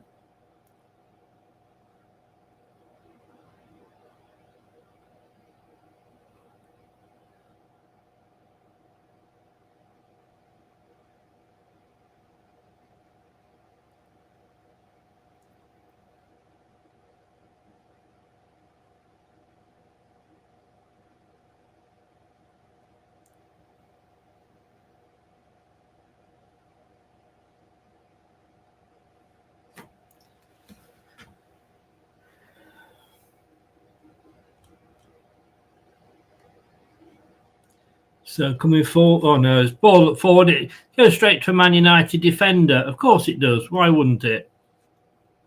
And back to Anana, who boots it upfield.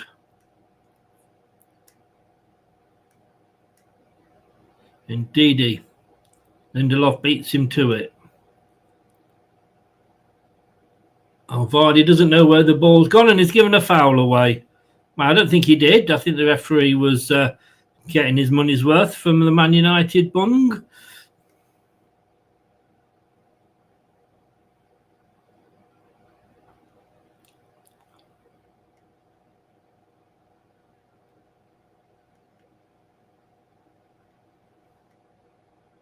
Just looking at the offside, it was tight.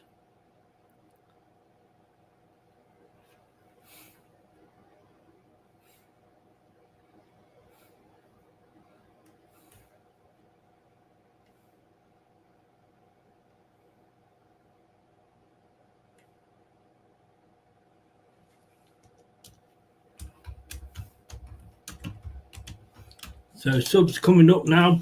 Buenate and Daka and Sumare off.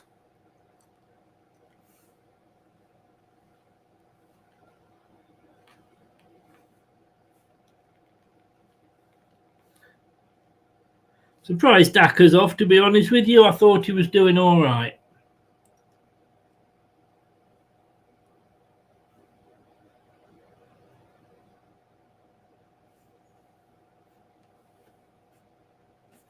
Winks and Buenate are on.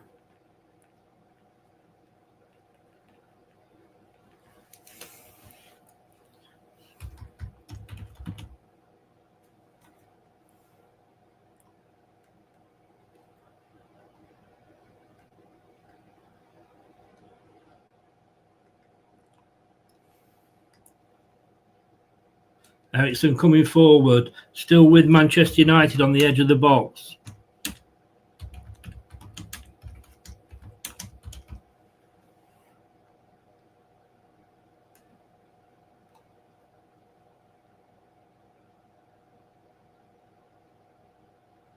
Yeah, there's a lot of empty seats at the King Power. I don't know if anybody's noticed that.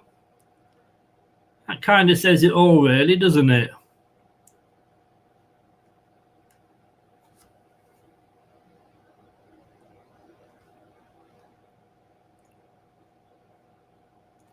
So Ericsson's corner for Manchester United.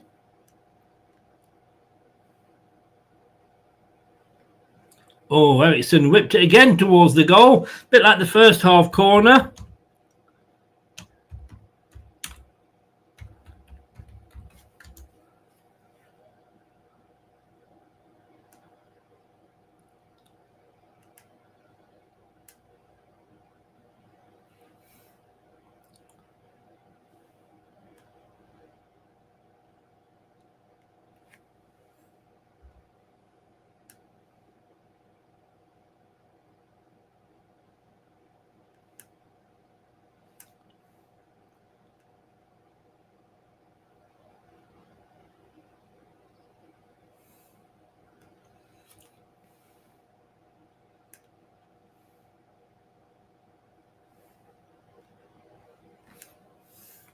Sorry, guys, I'll be back in a minute.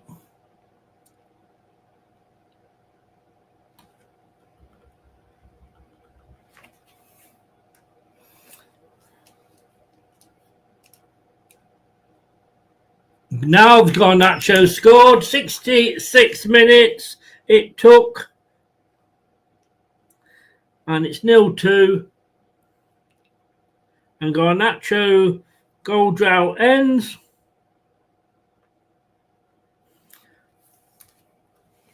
Yeah, the commentator just said finds the goal, finds the net against Leicester City, like so many do. And it's very true. And that one's not going to be chalked off.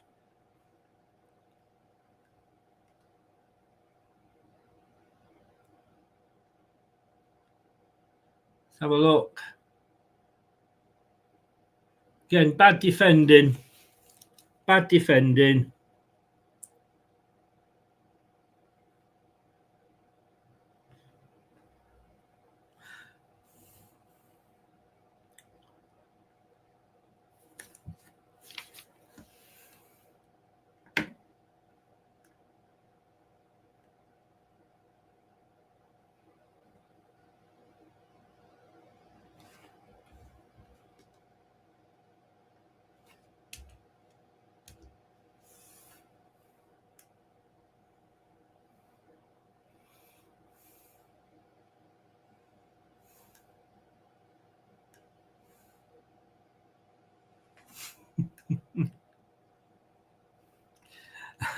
Totally.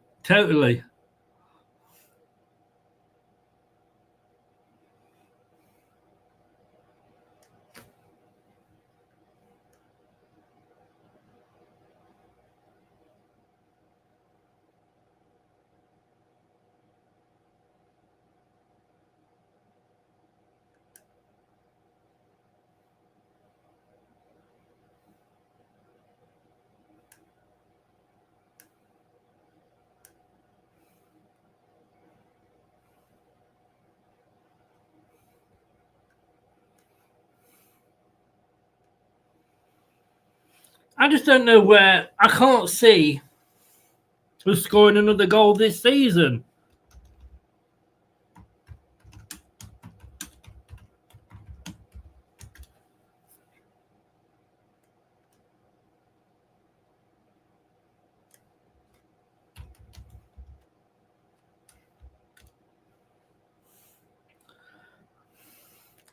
I don't know what to say, guys.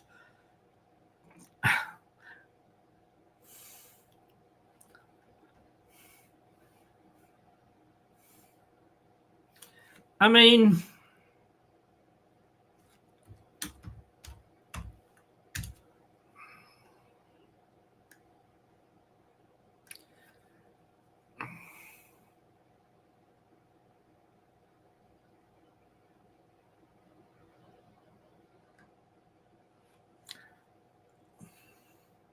there are empty seats, and I guess there's going to be a lot of people.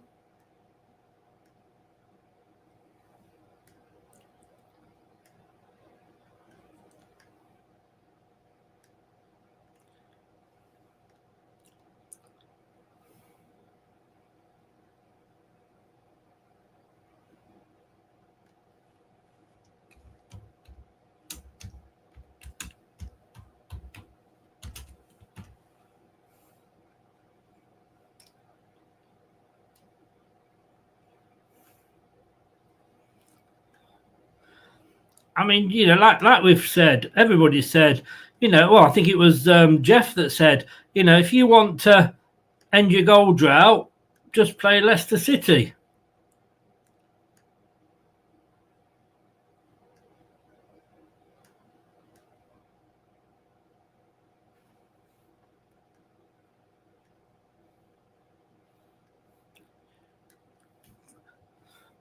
He's just not the man to save us. And if we go down, which, let's be honest with you, we are, he's not going to be the man to bring us back up.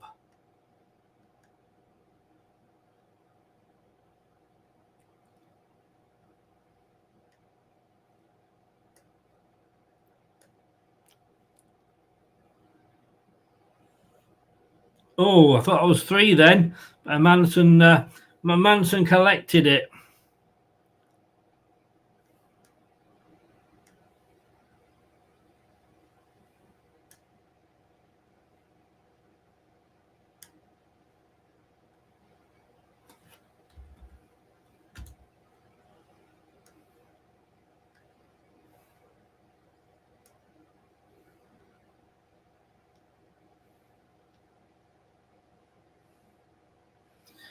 Huge task for Leicester City to win this. Lynn, if you don't like it, fuck off and watch another channel. I'm fed up with you coming on here and coming on the comments saying you're too critical, you're too negative. We're reporting on what we're seeing. What do you want me to say, Lynn? Well, we're going to win this 3-2. Oh, yes, of course we fucking are. Jesus Christ, shut the fuck up.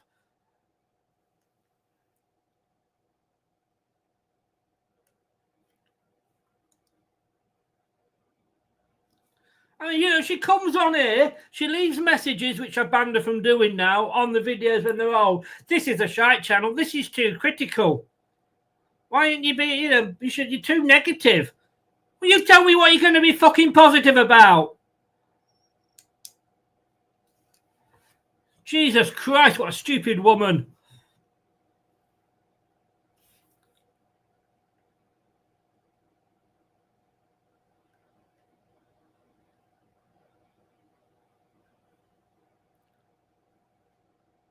I don't know what she wants us to say.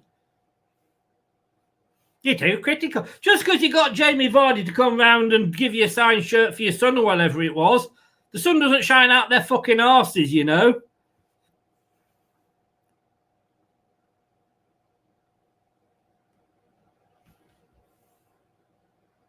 I hope she won't, Armchair. I hope she won't. In fact, I know she won't because I've banned her.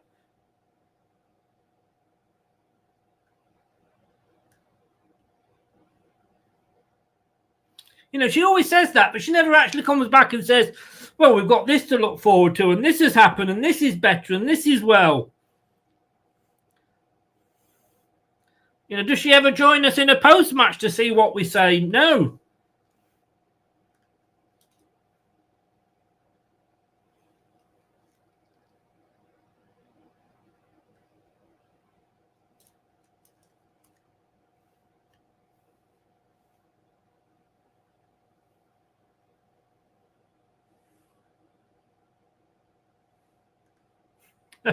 Thank you, armchair. Now, Vardy! Oh, Buonanotte! Oh, my fucking God! Oh, I'm sorry for Lynn. That was a great chance there. Brunetti was so unlucky not to score. He should have done. It was a fantastic run by Vardy. Brilliant cross. Brunetti, oh, a last-minute diving save by the goalkeeper. What an amazing chance. You all right now, Lynn? Does that make you happy? Vardy unselfish. Pass it to Brunetti. A poor shot.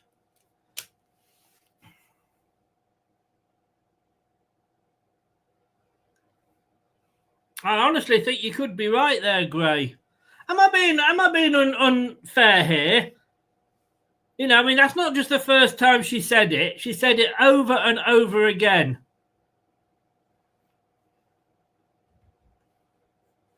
And she leaves messages when she knows you can't reply on old videos.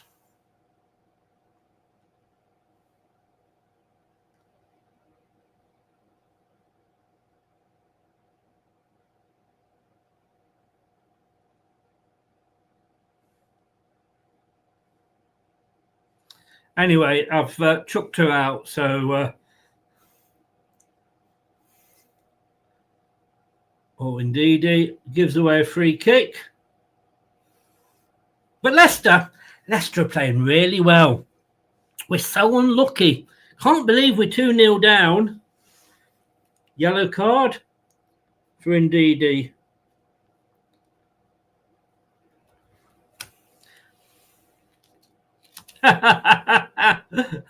John, I think it is. No, you can't say that, Gray. No, you're not allowed to say that because you'll upset Lynn. You're being too negative. You're not allowed to say that. Shush, shush.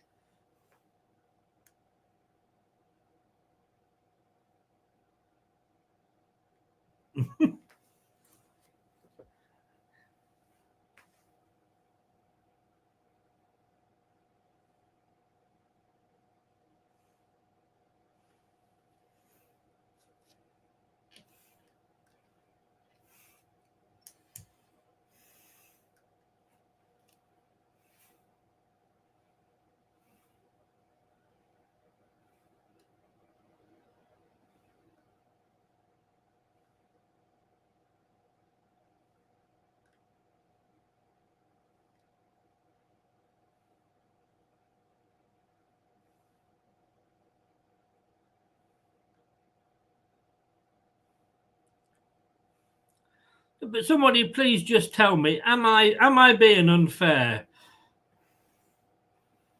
If that was the first time, but like I say, I deleted 3 messages by her in the last week saying that the channel's shite and we're too negative, and that was a favourite thing to say. Too negative. Somebody tell me something positive that I can say.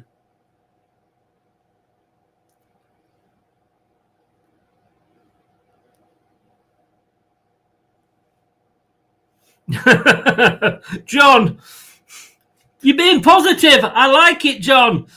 Are you Lynn's husband? A shot from Casemiro there. It was blocked.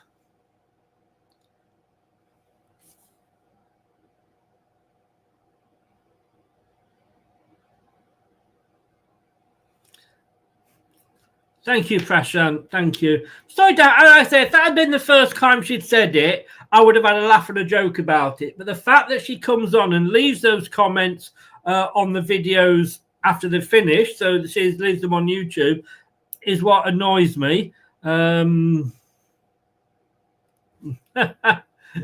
Kyle, the check's in the post or PayPal's on the way, whatever you want to say these days.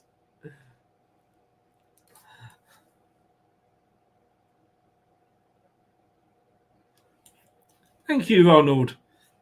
I just I get that people want to be positive. We love our club, but we can't just go around blindly saying, oh, we're unlucky. Oh, we're the best club in the Midlands. Oh, we're this. Oh, we're that. When we're obviously not. Like it, James. It is, Paul. It is. Yeah, I didn't say how much it was for, though. I didn't say how much it was for, Kyle.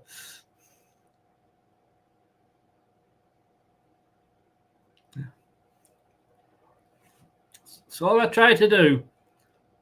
I mean, Man United, do they deserve the win? Yeah, I have to say they probably do. We've got 80 minutes gone. So...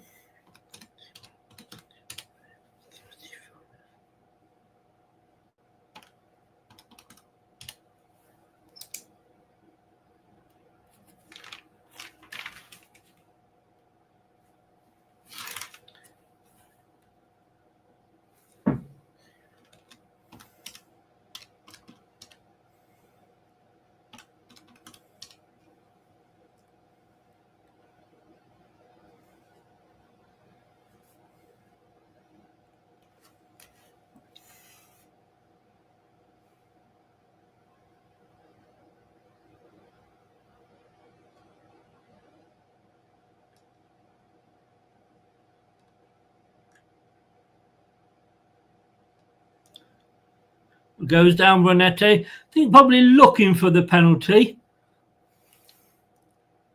more than actually earning it.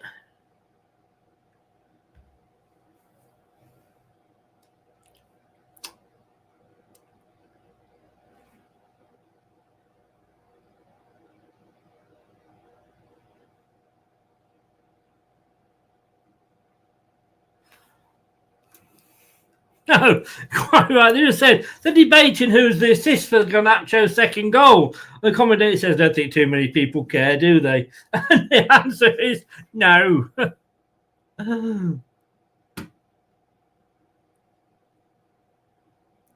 Hi, James. Thank you very much. I've got to say well done to James and Everton.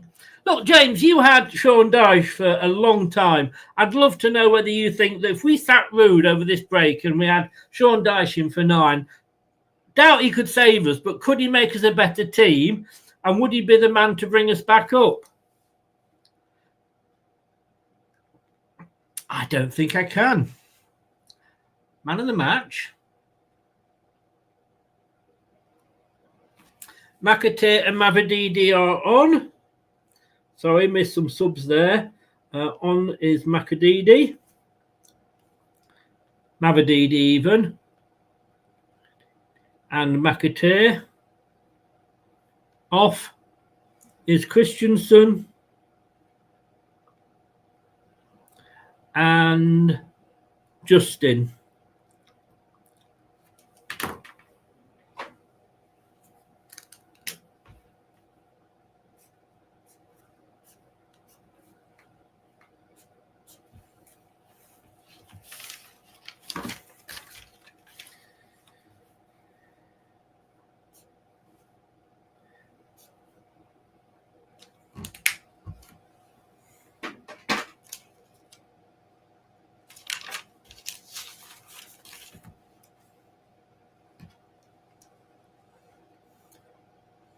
Tries phased. Oh, he punched phase there.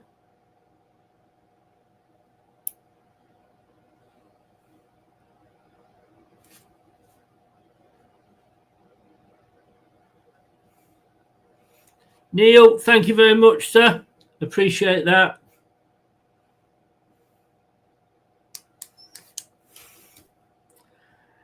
In fairness, I probably couldn't argue with that.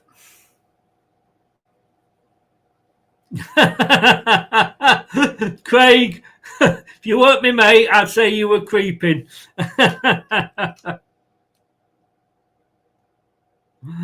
I've kicked her, mate. I've kicked her. We do. I mean, Man City's beatable. We've seen that, and we saw, we're not Brighton, but they are. Man United were beatable. Let's be honest with you, we couldn't beat Crystal Palace ladies at the moment.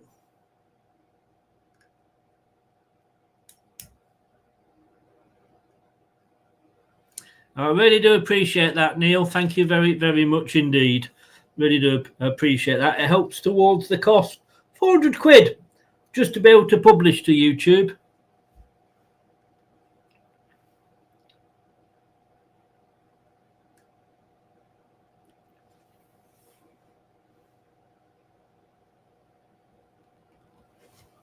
James, thank you. I mean, you had him for a while, so I do take that as a positive.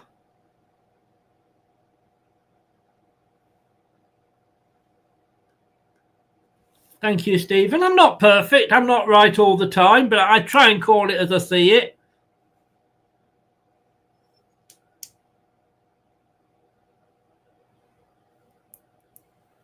Xerxes down. The referee's not blown, and Leicester play on. He's holding his back, so it's not a head injury.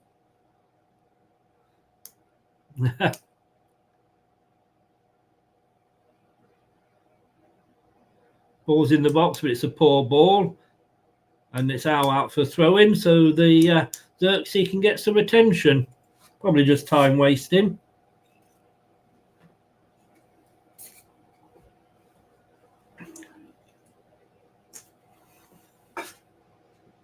Oh, he did fall badly. I have to say, fair play to Xerxes. He actually fell on his back. Yeah, congratulations to Newcastle. Liverpool's season's going down the pan a little bit, isn't it?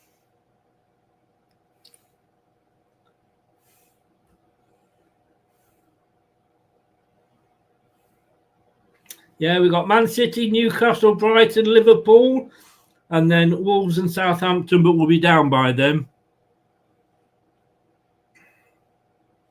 Any manager would take the job, Jay. That's the thing. Why do you take the job at Watford? Because if they're going to sack you, you still get your payoff, don't you?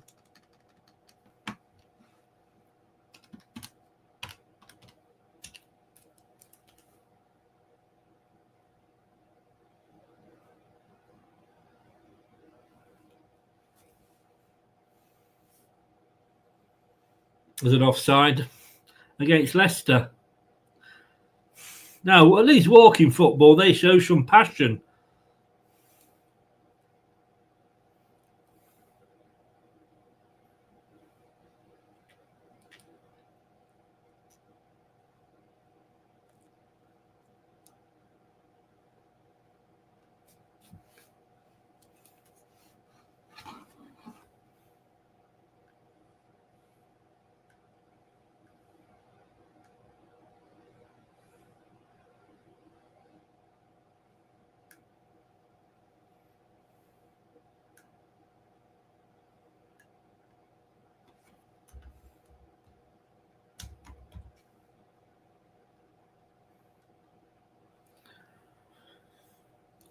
I mean, Onana is supposed to be a bad goalkeeper.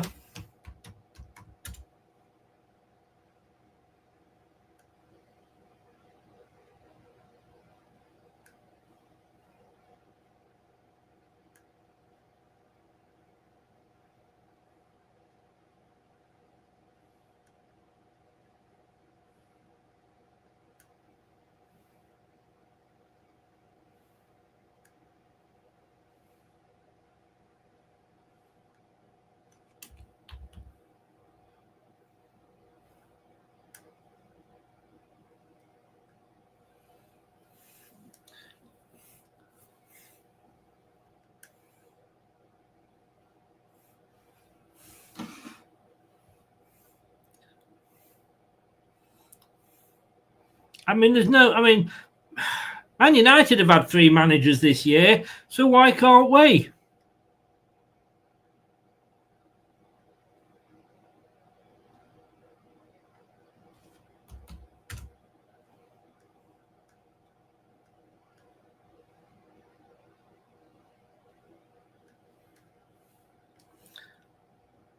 3-0.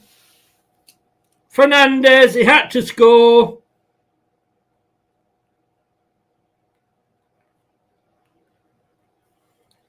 You just knew he was going to score.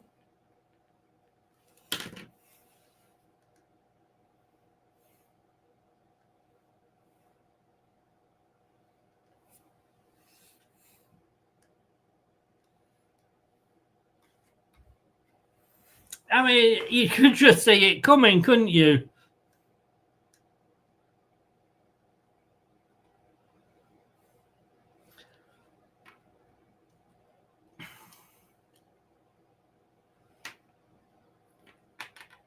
I mean, Leicester just got no answer in defence. Absolutely no answer.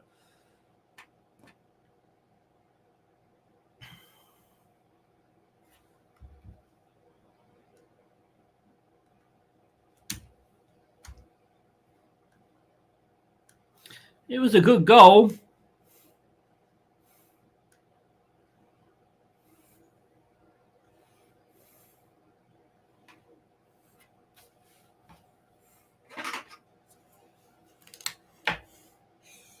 I did say he was the player I feared. Oh, Ayu's come on.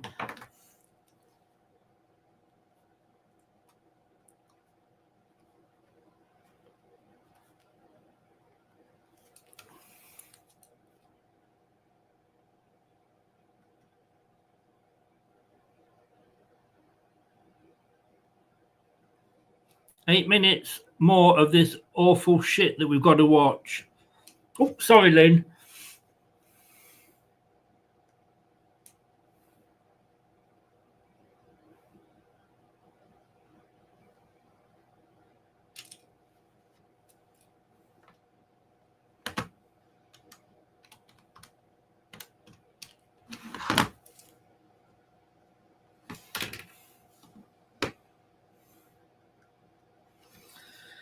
I mean, Ayers come on for El Canoes. I mean, what the difference is it going to make now? Who can say that that's going to make any difference?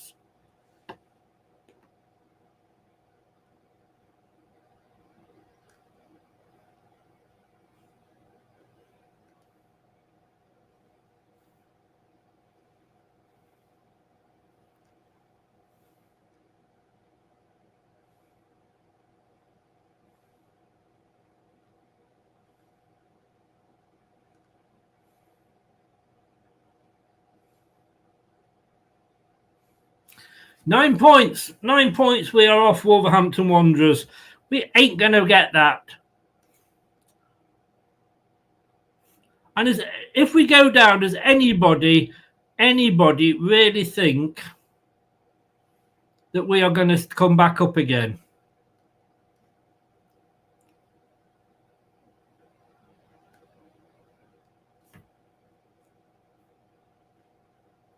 Because I mean, we're going to have to sell him. We're going to sell Manson. We're going to sell El Canoes. They're our two most bankable assets, and we're going to need the money if we go down.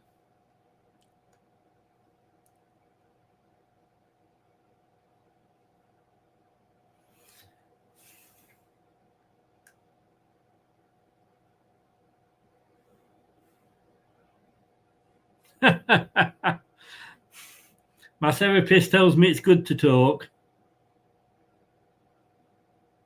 Yeah, I think we will. I think the EFL are waiting for us with the points deduction.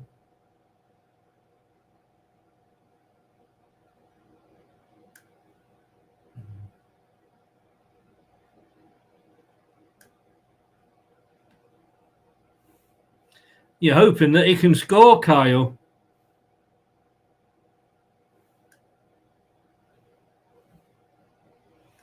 To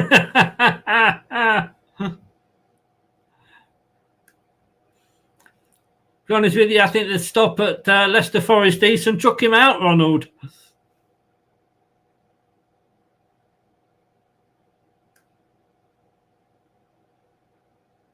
It doesn't matter, Prashant. It doesn't matter how much. Just sack him.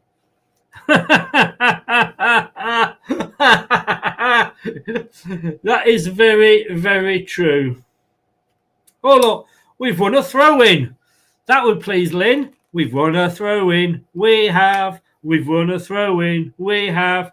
You'll never sing that. Oh. Oh, maybe.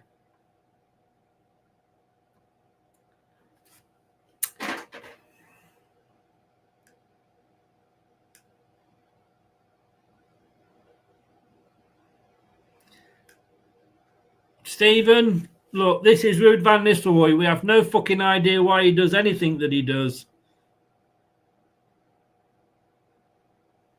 Fast plays it in, but it's headed out.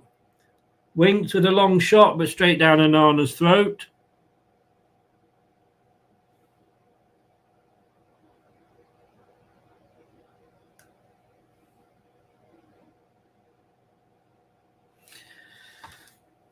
It's a good point, Tony. Cooper was one of my choices to come in, and I wanted him gone, and I wanted Ruud in.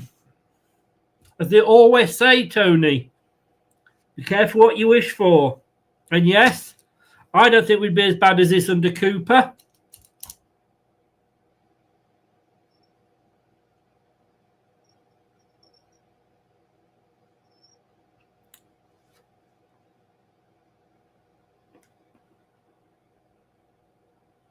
I do, Peter. Well done, mate. Congratulations.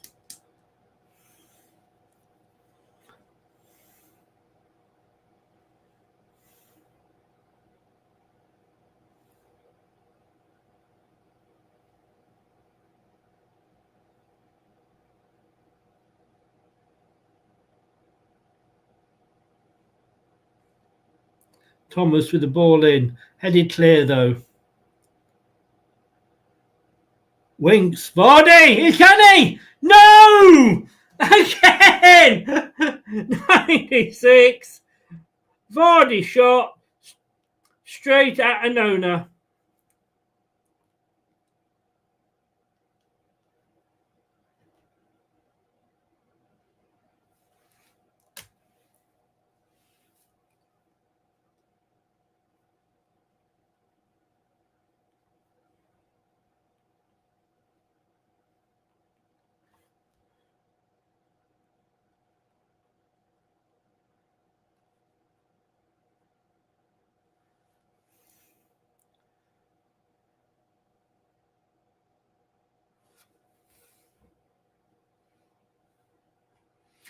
Stephen, do you think the manager's got a plan A?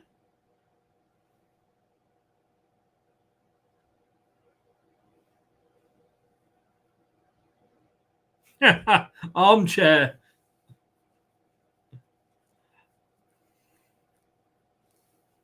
Oh, it's a corner to Leicester in the last minute.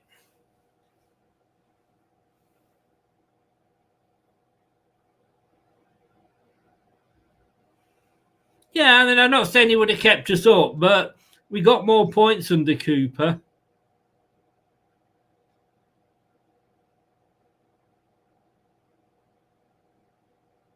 Another corner on the other side.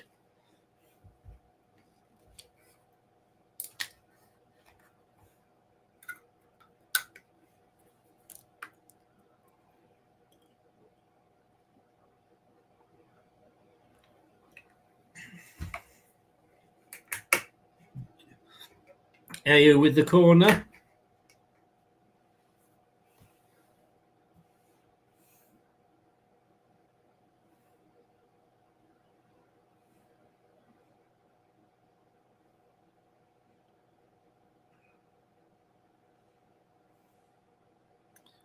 I think it's 4 points under Ruud, isn't it? And another corner.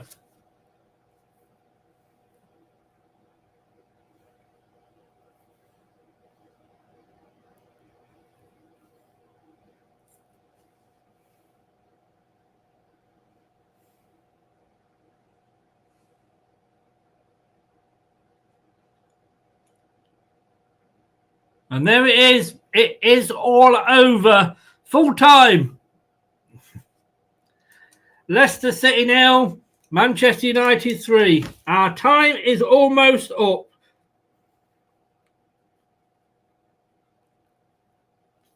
That's what the commentator said, and oh my God, how right he is. We've got 7 points. Are you sure?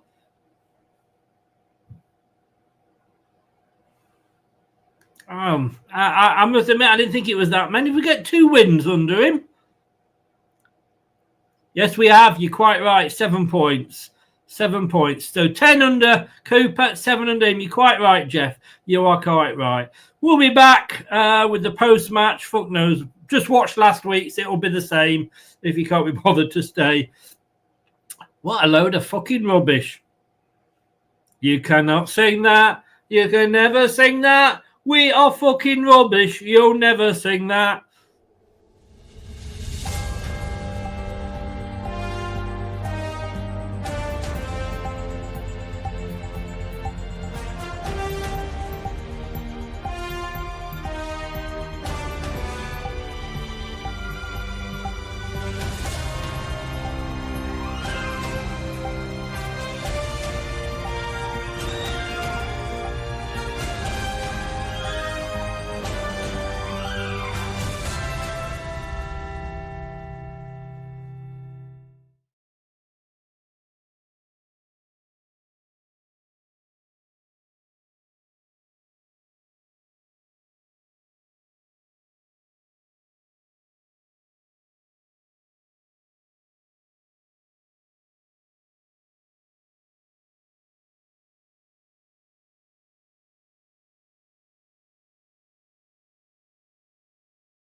Well, hello.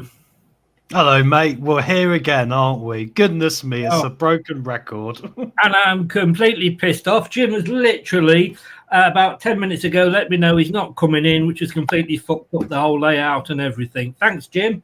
Bless him.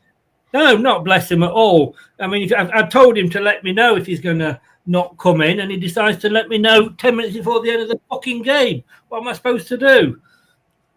So I think this will probably be Jim's last time with us, but we'll see. Yeah, you can say I'm pissed off, can't you? Well, the Wayne, game didn't help. The game didn't help, did it, mate? it didn't, but, you know, give me notice here. Wayne, how you doing, mate? Oh dear. Oh dear. I mean, to be honest, it's like if you know you're going to get the sack or the company's going down, and you got to then get another job. It's kind of you're in this limbo land, and that's where we are, isn't it? Totally. Are you with us, Brad? I wish I was, but I am. I know you. 3-0. I mean, different formation, same. Look, I'm going to put a few things out there, and I'm looking forward to next week's match review on Monday night with Brad, and I'm looking forward to on Tuesday because the Tuesday debate when we'll get Anton. But I'm going to put these two things out there. First of all, international break. We should do this, shouldn't we? Tom?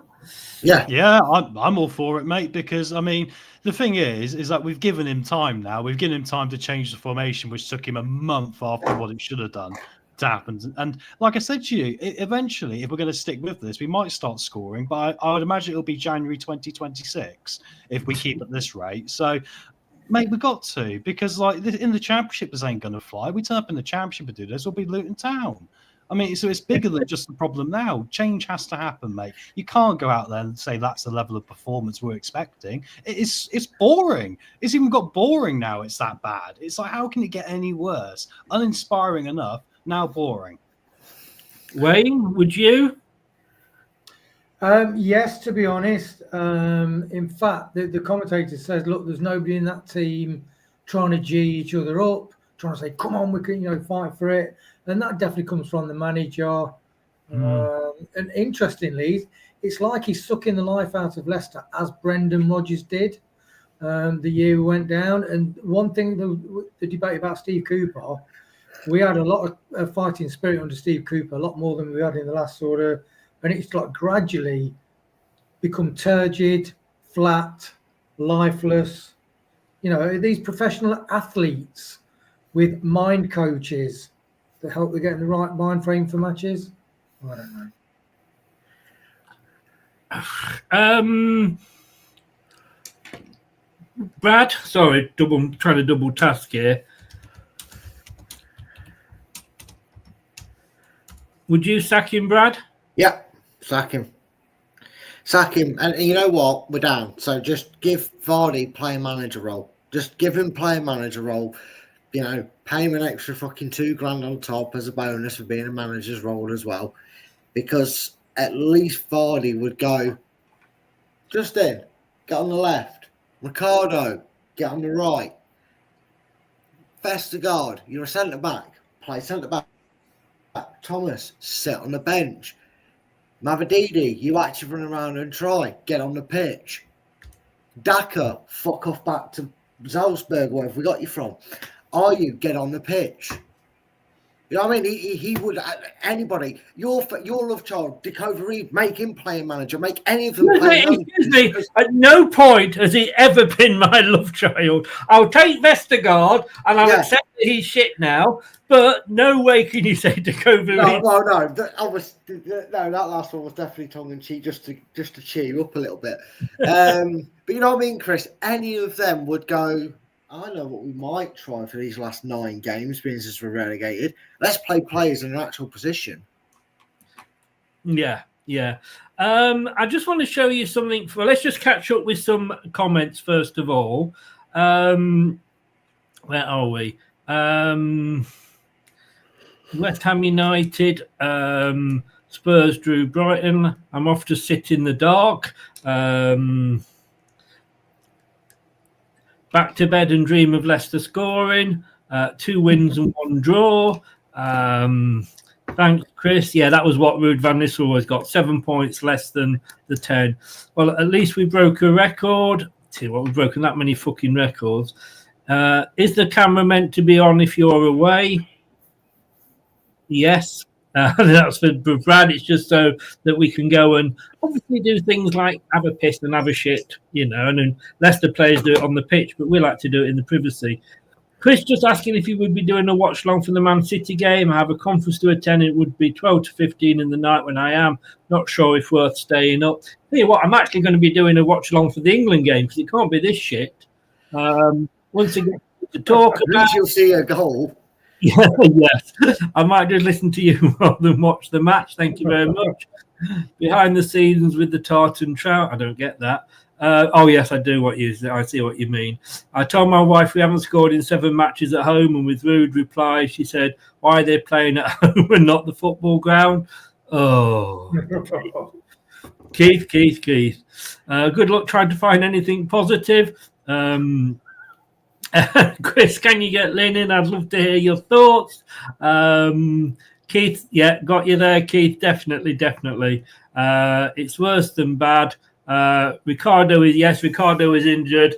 And yeah, that's why. I just want to show you something from earlier, guys, and just give me your thoughts on this.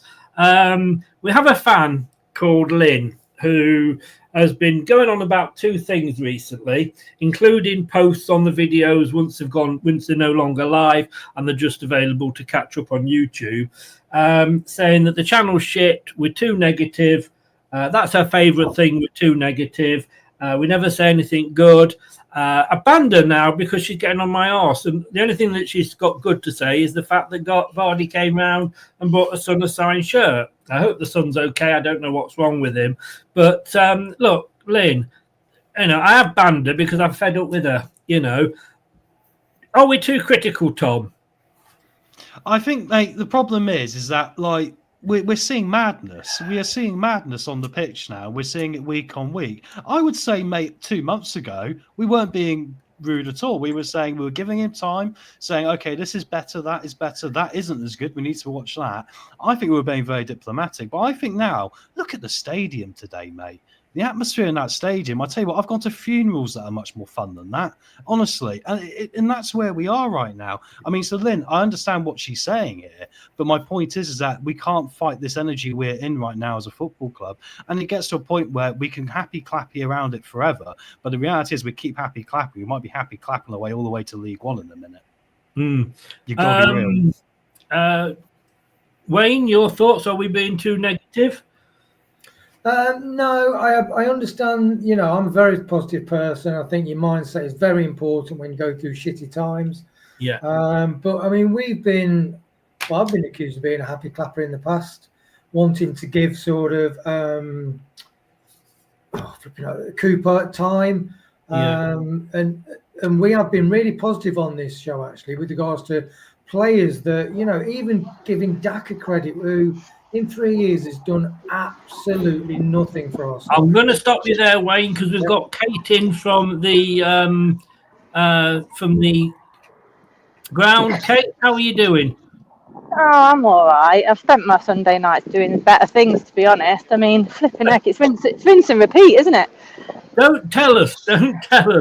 Look, we've just been accused of being too negative. Just tell me something we can be positive about. Our XG was better than Man U's. Our XG was better, but it means fuck all when you don't. It's the most worthless stat in football, that is. Yes, totally. Look, we've got an international break coming up, and I'm actually looking forward to watching England. As Brad just said, we're playing Albania. We might actually see some goals. It's embarrassing. 642 minutes it is now since we scored a goal. Is it? That's the latest, is it? Flipping heck. Yeah. I mean, I couldn't keep up with it. And that includes, obviously, all injury times and stoppage times. I mean, I was getting excited. VAR did us a favour, but it just sort of delayed the obvious, didn't it? Yeah, it did indeed. I just think Ruud's massively out of his depth. He's taken a team that could score in virtually every game to now not looking like scoring in 600 and odd minutes. It's just really... We scored in every game, didn't we? Yeah, and I feel like, even players like JJ just look a shadow of himself. Like he's totally stripped the confidence out of some of these players, and I just don't know what's happened. I don't know what's happened to the team. I think he's just massively out of his depth. I don't think he's really carved out for this. I think he's trying to play like Enzo/Pep style of football, and we're never gonna succeed doing that in the Prem. He's still got 5 at the back with like 20 minutes to go, and we're 3-0 down. Like, what are you doing? Even his subs were like for like. He's got Mavadidi playing wing back. So he obviously fell over and got caught out for the goal. That's not his fault. We shouldn't really be in that position in the first place. It's not good enough.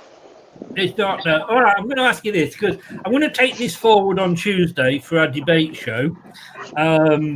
Because, where do we go, getting relegated this season? But before we get to that on Tuesday night, international break. Do we sack Ruud now? And not because that it will make any difference to this season, but it will get a manager in, because Ruud ain't going to get us out the championship, is he?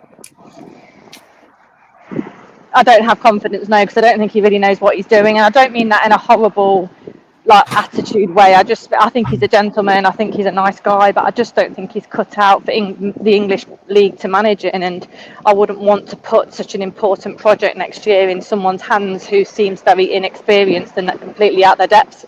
It's too big a job. So would you sack Ruud now? I personally would, yeah.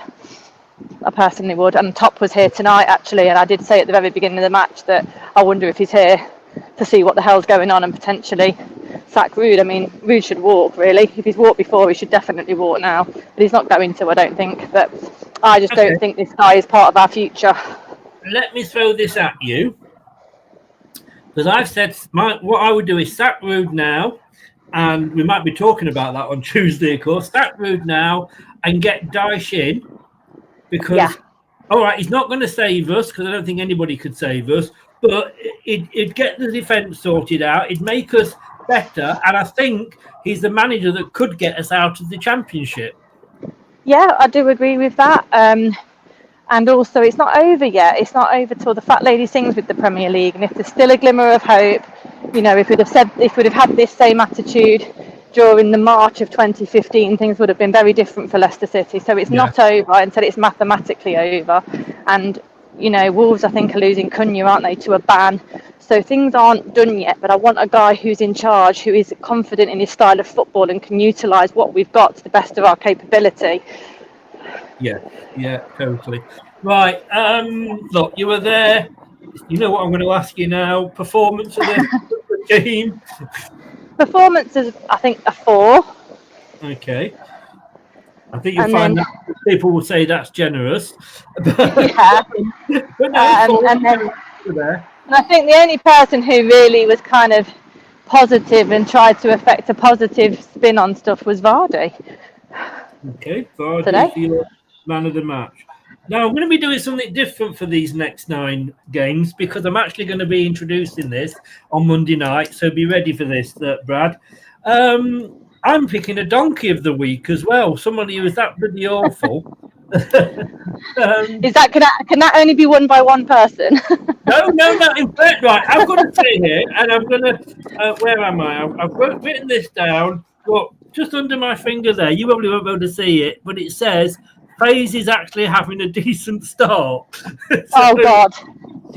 I said that about. I thought Luke Thomas did really well. To be fair, I know he was at fault for the goal that was disallowed, but I thought he did really well, and he massively deserves his start ahead of VK, in my opinion. Massively. Yes. So, are you going to pick a donkey, or are you going to be a lady and not? Yeah. I want to do a donkey, and it's Woot. I can't bear him. I can't bear it. No, Woot fast. I can't bear him. You know what? How many weeks has it taken for you to come round and agree with me? I've never been keen, but yeah, we don't normally see eye to eye on these ones, do we? So see it differently. Oh, I'm going to have to find something to argue with you about on Tuesday night. Yeah, definitely. The good thing, and Lynn accused us of being negative, I'm going to be very positive. At least it can't ruin our weekend. Well, this is it, I know. And weirdly, there was a bit of a rainstorm during the match. I don't know if you saw that. No. But we got out. It really threw it down at one point. And then when we came out of the ground, It was completely bone dry. So I'm thinking, is this just the gods trying to wash away Leicester's football? I would actually say, Kate, that you were just used to seeing a shower on the pitch. Yeah, maybe. I'm here all night. Kate, have a safe journey home. Thank you very much. Cheers. See you later. I'll talk to you before Tuesday and let you know what it's going to be.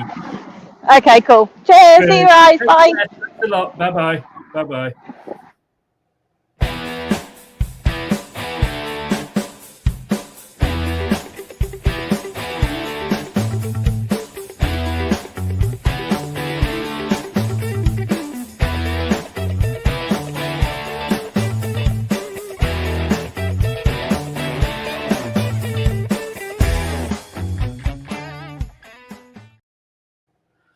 Welcome back, guys. I'm sorry, but she's prettier than you. You can't expect. Let me put you back in the order that I had you in before, and I knew where I was going. 642 minutes, Tom. It's embarrassing. It is, mate. I got to say, next watch along, I want a ticking counter that goes up the minutes as the match is going on. So 6:43, 6:44. Make it an event now. We actually had this going across the bottom at one point. Ah, yes, I see the 6:04 minutes Yeah. there. Yeah, But we need to make use of this, Chris, going forward, because let's be funny. We've got to have a laugh about this now because we're that hideously bad and we're going down. Let's make a laugh at our own expense because it's awful, isn't it? You watch. Chris will go to all that effort to do that, and then we'll kick off and score against Man City in the first second. Entirely my point, mate. It'll calm us in a good way. That's why we've got to make him do it. Yes. Wayne, I mean, I was doing this during the game. Every 30 minutes, I was updating it in the hope that we could at least score and I could sort of cut it off. But no, 642. I mean, how many? Let's make this out. 642 divided by 90. 7.5 games nearly without scoring a goal in the Premier League. Now, can I just say, Wayne, Garnacho scored, and he hadn't scored in something like 6 games. Hoyland hadn't scored in 21 games. Welcome to Leicester. Wayne, you're on mute. Nothing changes. Root doesn't change formation or tactics, and you don't come off mute. I want to know what he's doing when he's on mute. Is he farting or what? No, yeah, like you said in the preview, he hadn't scored Hoyland, and he's bound to score against Leicester, and he did, didn't he? He's got such a lot of pace, but I mean, he just can't score. He's not really proven at the top level. Yeah, come to Leicester like Newcastle, who were on a bad run. Come and play Leicester, and we'll give you some points. Yeah, I mean, Brad, we're going to obviously go into it in more detail on Monday night, but just why don't we just stick Edouard on? What have we got to lose? Make a blind bit of difference, Chris. We could put every striker we've got available to us on, and we're not going to score. We're not going to score until at the point I'm with Tom, thinking it's a bit early to say we'll be scoring in January 2026 with that shit. You could put them all on. You could go 6 up front, and we'd still find a way to fudge it. I mean, Jesus Christ, Vardy puts it on a plate for Buonanotte, and woof, sliding tackle of dreams block.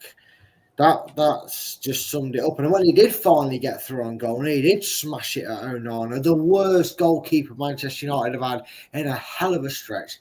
The fact that clown's kept a clean sheet tells you that we just don't deserve to score another Premier League goal this season. We just don't. We're dreadful. And take us back to the COVID days by putting plastic cardboard cutouts in the seats, Chris, because it create a better atmosphere than the poor fans that turn up again. And at least we wouldn't really waste money either. What was it, like 50 quid a night to go and see that shower shite? After VAR cancelled out the goal, I put this up, but it was just delaying the inevitable, wasn't it? Look, I've got to say, Tom, let's start at the start of the match. And we started well for 3 minutes. And Vardy actually had a shot that really the old Vardy would have put away. And this is why I am saying Vardy, at the end of this season, it's time for him to go. Yeah, well, it epitomises where we are, Chris, doesn't it? Because the 2 or 3 chances he had in this game, because actually we probably did have the most chances in quite a while in this one. Vardy missed them all. He got them on target, but they weren't the Jamie Vardy of old. And it sums up Leicester City, mate. We've held on to this way too long. We've held on to managers way too long. We're holding on to this way too long. And we are now effectively a parody of a football team, mate. We might as well be actors pretending to be footballers, because what we're seeing out there, it lacks any base of football for me and energy. And it's just the same thing every week, isn't it, mate? I could refer people back to last week's Watchalong afterwards. I think we could probably refer people going forward to other ones. But that's where it gets to a point where you go, when is the madness going to stop, mate? I have no idea. I'm on the postcard. Wayne, I mean, again, every time we got forward, we went back. Yeah, and I think I wonder whether when they practice in training and having shots on goal, whether there's actually a goalkeeper in the net, because it seems that when they get in front of goal, I mean, there's one where Vardy put the ball through right low across the box, and Daka, he just had to get in front of the defender, and it was a tap in, and he too lazy, and he tries to wait for the ball to go around the back, and thinking, oh, for fuck's sake. And these are just basic stuff that you teach your teenage kids in youth football sort of thing. And Dakar is just to have somebody for 3 years and he can't control the ball. He's not got the intuition to get himself in place in the box where he can get opportunities. It is depressing. That's why we're not scoring any goals. It's just depressing. That's interesting because I can see where you're coming from. I thought Daka had quite a decent game. Had quite a few touches. No, you obviously disagree with me on that. Well, I mean, the stats on the BBC site said our XG was 1.17, 11 shots, 3 on target, more touches inside the box than Man United. But Man United are effective. The better teams in the box, they're effective. And we are not effective in the box. In other words, forget your XG, how many goals do you score per game? And the answer is none. 0. Zilch. Nada. That's a no then. That's a 0 then, is it? Brad, I mean, look, I thought up front, I don't know whether I was maybe, I've drunk too much cider, but did we seem to get the ball upfield a bit more than normal? We didn't necessarily do anything with it, but were we getting it up front more? I mean, we were, and to quickly go back on Wayne's point, for someone who watches the training ground video, Wayne, they do score goals in training and they do have a goalkeeper in the net, but the problem is the reason they score so many goals in training is because they're trying to take on the same crap defence we've got and they leave loads of gaps, so it's easier for them to score, and 90% of the time it's Danny Ward in goal, so it's even easier for them to score goals. Was it somebody, I don't know if it was you or not, Brad, but somebody actually put up a clip of a training ground goal and put, look, we scored a goal. I actually saw someone put that up, and I think I commented, and Leicester's goal of the month for March, which is showing how bad it is. No wonder they include the under 23s and the women's football in goal of the month competition, because they won't have one for the last 4 months. Yeah. But yeah, we were a bit more attacking, but look at the chances we had. Like you said, Chris, 3 seasons ago, Vardy would have scored them. Yeah. And that shows you how bad Man U actually were defensively. I mean, first of all, I hope he's okay, that the young lad who did injure himself making a block tackle. That reminded me of Robert Althorn, when his ankle went from underneath and trying to block a it kind of reminded me of that, because that's how he's actually knackered himself saving a goal. But we still had chances to have actually done this thing called scored a goal. And then if we can't do it when we're playing that, and that's the chances we're being given, like I said, Chris, come the end of May, Leicester will have scored. What's that number you like saying, Wayne? Is it 0? Zilch? Nada? Yeah, that's how many goals we'll continue to score this season. It's just, like I said, Chris, sod Edward. See if Akinbaye wants to lace up again, because I didn't know he had a son. Just to come back on that, I mean, look, it is about opinions, but out of interest, Patson Daka had the same number of shots as Jamie Vardy. Now, if you're talking about on target, and I'll give you this, Jamie Vardy had 2 shots on target, although they were both at the goalkeeper, and Daka didn't have any at all. So, and at the end, well, let's go through the points here, Tom. I thought Faze had a decent first 15, 17 minutes. Kate wasn't impressed with him. Your thoughts on Faze? I think you're right, mate. I think 15, 17 minutes, he was okay. I would say the same for Christensen. I would say the same for Thomas. I would say the same for Soumare. I'd even say the same for Ndidi. But it's only about 17, 20 minutes per game we're seeing it from players, and then something happens, and then they're crap again. We're not seeing it for 90 minutes from any of them, are we? So it's very difficult, mate, because I was thinking about man of the match, and I'm like, I can pick on someone for one reason or another, but none of them have really earned it in 90 minutes again, have they? No, I'm struggling, to be honest with you. Wayne, I mean, I did put at 26 minutes, Daka getting involved. Now, not saying that he was getting involved in a good way, but he was getting involved. But the goal came, and Ireland just had so much space. And who was playing him on side? Oh, about Faze. Yeah, and apparently he's super rapid, isn't he, Ireland? But he's just not played at the highest level. He's gone straight to Man United, and his confidence is shot. But yeah, he had loads of space, and he took the goal really well, to be honest. Really well. Would Stolarczyk would have saved that? Would he have saved that? That's what Daka needs to look at. Daka's goal involvement. He got the ball on the edge of the box. He shot straight at the defender. And we play football every Sunday morning, 5-a-side, a lad who's 72 down to in the 30s. You play on a 5-a-side, you've got somebody in front of you. Right, I'll tell you what, I'll go to the left or right, because if I shoot, it's going to hit somebody. Daka's intelligence, not, that's on a 5-a-side pitch. Why can't these strikers... Hang on a second. Let me just confirm this with you here, Wayne. You have a 72-year-old that plays 5-a-side with you? Yeah.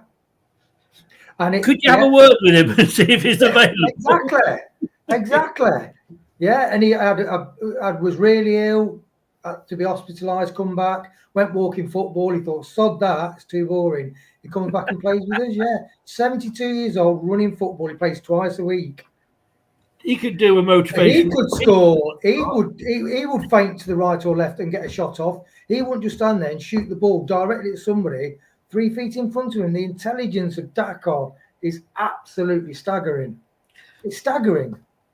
In agreement with that, Brad, but we could throw the same argument at Vardy. Yeah. The shots he had were straight at the goalkeeper or straight at a defender. Yeah, all 3 of our shots on target were. That's including the Winks chance at the end, which got the most ironic cheer I've ever heard in all my life. But yeah, just because the Vardy shots were on target, don't be fooled, it was no better. He might as well have hit them off target, because they were crap shots.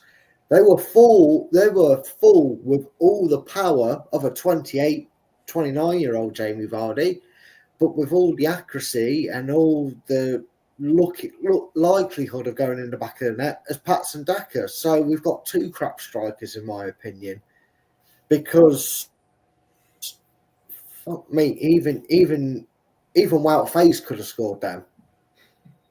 No. And I'm sorry. No. Chris, please just humour me. Just let me have this, all right? And here's my thing, Chris, right? You can tell Vardy's confidence is shot to bits, because when he out-muscled Lindelof and burst through, he didn't get his head down thinking, mine, goal, thank you very much, I'm finishing this. He went like this. Oh, where's my options? Where's my option? We were so stuck in that please give us an open goal so we can actually score a goal mentality, that he was so desperate for someone to race into the box to pass it to relieve the pressure off him to have to do it. That he didn't even take that chance. For me, Chris, like you said with Edward, I'm at the point where I'd take Vardy out and either start Ayu or Edward, because You Well- call the manager a clown feet up front's got to go and all. Tom, I want to read. Rob Tanner's just posted this. I'm running out of anything new to say about Leicester City this season. Everything you see in games you've seen repeatedly before, like a nightmare Groundhog Day. And that's it. Now, I want to come on to this. I'm going to go on to this more on Tuesday when we'll go into it in any detail. But I've said, you're right, Wayne. Brad's been yawning about 4 times so far in the show. Honestly, I've been watching that shower. The football. You know. Look, I'm going to go say into this more, Tom, on Tuesday. Get him in now. Look, we say, well, there might be this manager that we don't know from Germany or this manager from wherever. No. What we need now is somebody that's going to come in, kick arse, look at what we've got. He's going to have 9 games left to assess his squad. He can probably bring the youngsters in for 9 games because, let's be honest with you, they can't do any worse, and see what he's going to have next season, because there's going to be players we're going to lose, like El Canous and Madsen Manson. Unfortunately, there's players we're stuck with, like AU and Dakova Reed for another 2 years. Get him in now, and let's get ready for the championship. And we're going to be struggling because we're going to get points deductions, etc. there. But get him in now before we play Manchester City. Well, I would say, look, now's the time to make a foundational decision for the future, but I wouldn't say jump and just do it now, because I don't trust our board to do that, Chris, because they've done it before and look where we are now.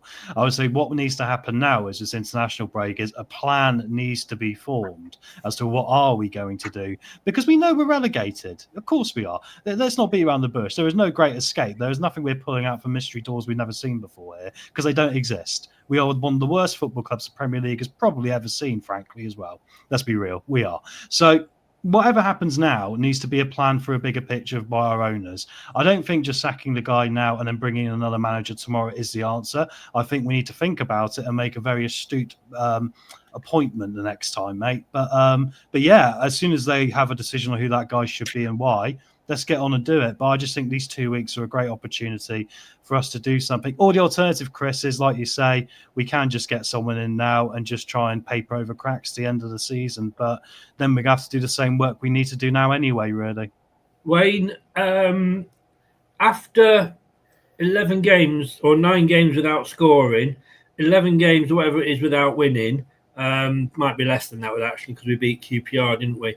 And Spurs. Surely it's okay. The board shouldn't be sat there now and thinking, oh shit, now what do we do? We've lost again. They should have been doing this weeks ago. Yeah, it's like the managerial decisions of the managers they've appointed and then allowed them to spend the money, and even Ruud van Nistelrooy, because he has literally sucked the life out of those players. As Brad said, they're just really unconfident. They're snatching at things. I mean, really, Brennan Otte, just running around the pitch like falling on the floor. You're thinking, these are quality players, these are. So the only thing is with Sean Dyche is like David Moyes, West Ham, get rid of him, even though they won a European Cup. Then he goes to Everton, tweaks a few things like Jim says, and they're playing really good football, to be honest. Sean Dyche is his turgid football. So I would say not Sean Dyche. But turgid football. Van Nistelrooy will waste this crop of players because, as you said, he's Billy bullshitted and he's not played the youngsters. He's not. He said he's adaptable. He's not a regimented coach. He's practical. He's done nothing. He's not changed anything. He's not got the best out of the players, and that is his job. His remit is to motivate the players, inspire confidence, train and get them confident. So when they appear on the match. On the pitch that can deliver, and he hasn't done any element of his job. Brad, Wayne said there, Dyche should just play turgid football. Does that matter if we stay up, or does that matter if we get promoted? How turgid was the football under Enzo? But we're 17 points clear at the top. So I don't, everybody was saying, well, it's boring football. Well, yes, it was, but we were 17 points clear at the top. Would we sooner play exciting football and lose, or would we sooner play turgid football and maybe just actually get a team that can get back up and a team that can stay up? I don't give a rat's ass how good or how bad the football is if we just fucking score a goal, if we get a fucking point, if we win a fucking game of football. I don't care if he asks the players to run backwards and backheel it up the pitch. I don't care anymore, Chris. I really don't. And look, I'm in part in agreement with you. Sack him. I know. Sack him. However, Sean Dyche, I just feel like, do the board know how screwed they are? Like, has the lawyer gone to them did the lawyer who got us out of trouble this season go, I've done my bit, but just a heads up, if you get relegated, there's no loophole. You are going to get a deduction of points. You're going to be XYZ strapped financially, so this is out of the question. This appointment is out of the question. That's why I say to you, Chris, the most obvious leader in that dressing room was supposed to be Conor Cody, but he goes on talk shit. He goes on the pitch, right? It's going to be being picked at the time, so what? Oh, no. Give me that shit, Chris. Don't give me that shit. In fairness, TalkSport would have gone to Leicester City and said, "Can we interview a player?" And they would have sent Conor Cody because he wasn't playing. Well, I would have sent Daka, but I said he'd have missed it. But no, seriously, right? Just genuine, right? We've taken the gamble. It has not paid out off at all. In fact, it has cost us severely. It's going to cost us in the long run financially. It's going to cost us a lot in the long run. This damaging appointment is way more damaging than it looks on the surface, Chris. It's going to do us worse and worse and worse.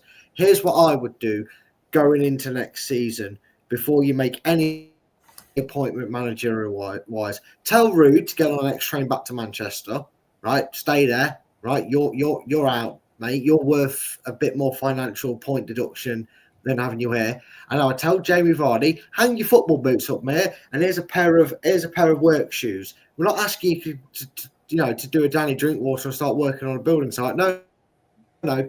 Put your shirts and your shorts away and get your suits and tie out, mate, because you're now the player manager. You are the Alan Shearer of this team without retiring from football. No.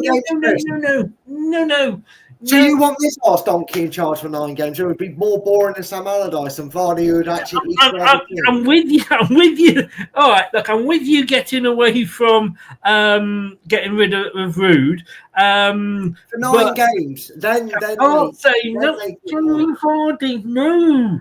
I mean, why the hell would Sean Dyche ruin his career to a dead cert relegation? Jamie Vardy's got no managerial. Look, getting on the pitch and going. Getting on the pitch and going, come on, lads, let's get going. Let's do this. I'm going to the chairman and saying, excuse me, Mr. Chairman, I don't like this manager. I think you should get rid of him. There's a bit of difference between that and managing a club. We might as well get Wayne Rooney in if we're going to get him in. Tom, what do you think?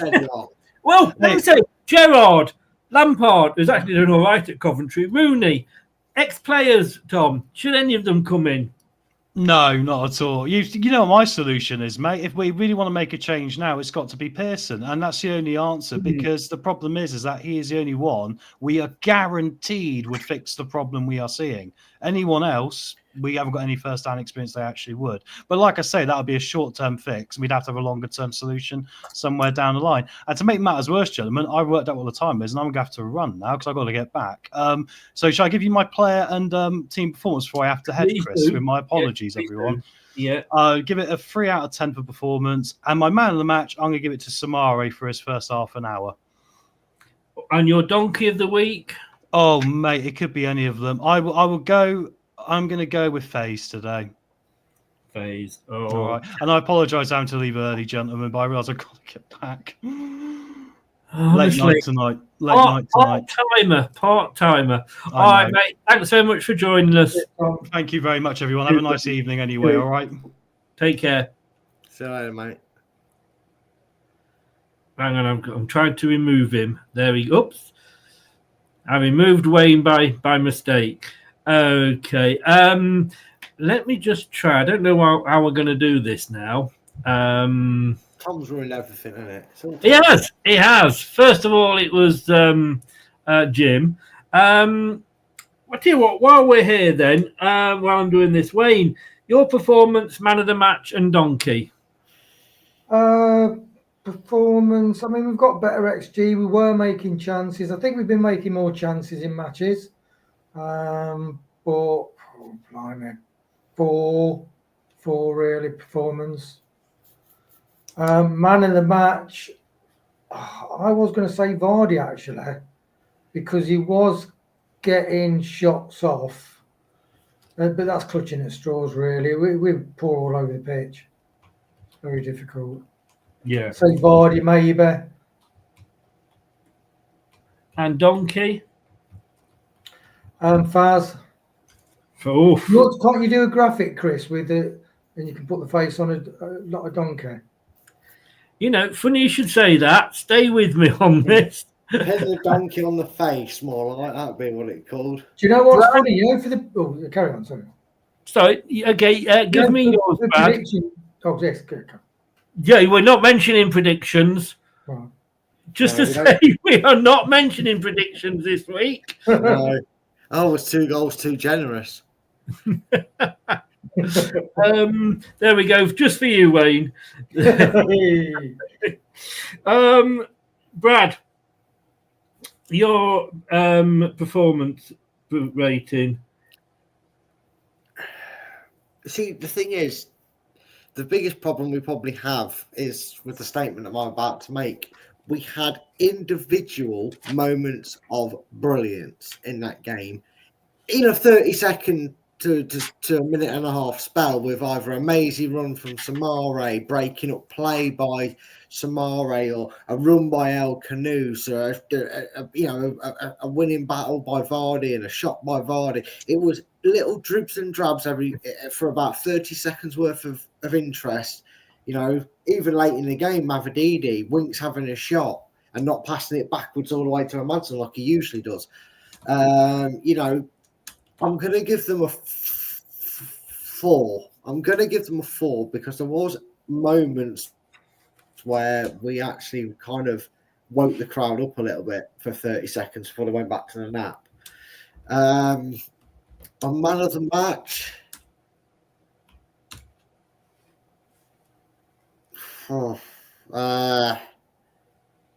Yeah, it's been a bad one for you, mate, hasn't it? It's been a bad one.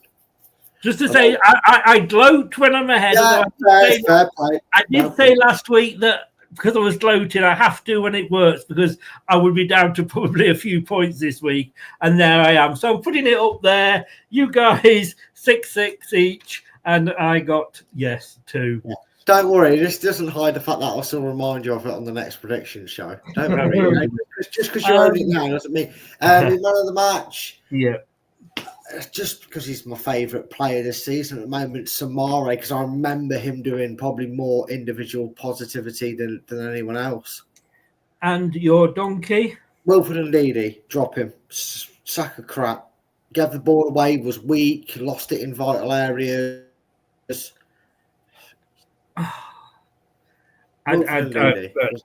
Right. Well, before I give you mine, and I'm just faces in there somewhere. Probably as man of the match, obviously.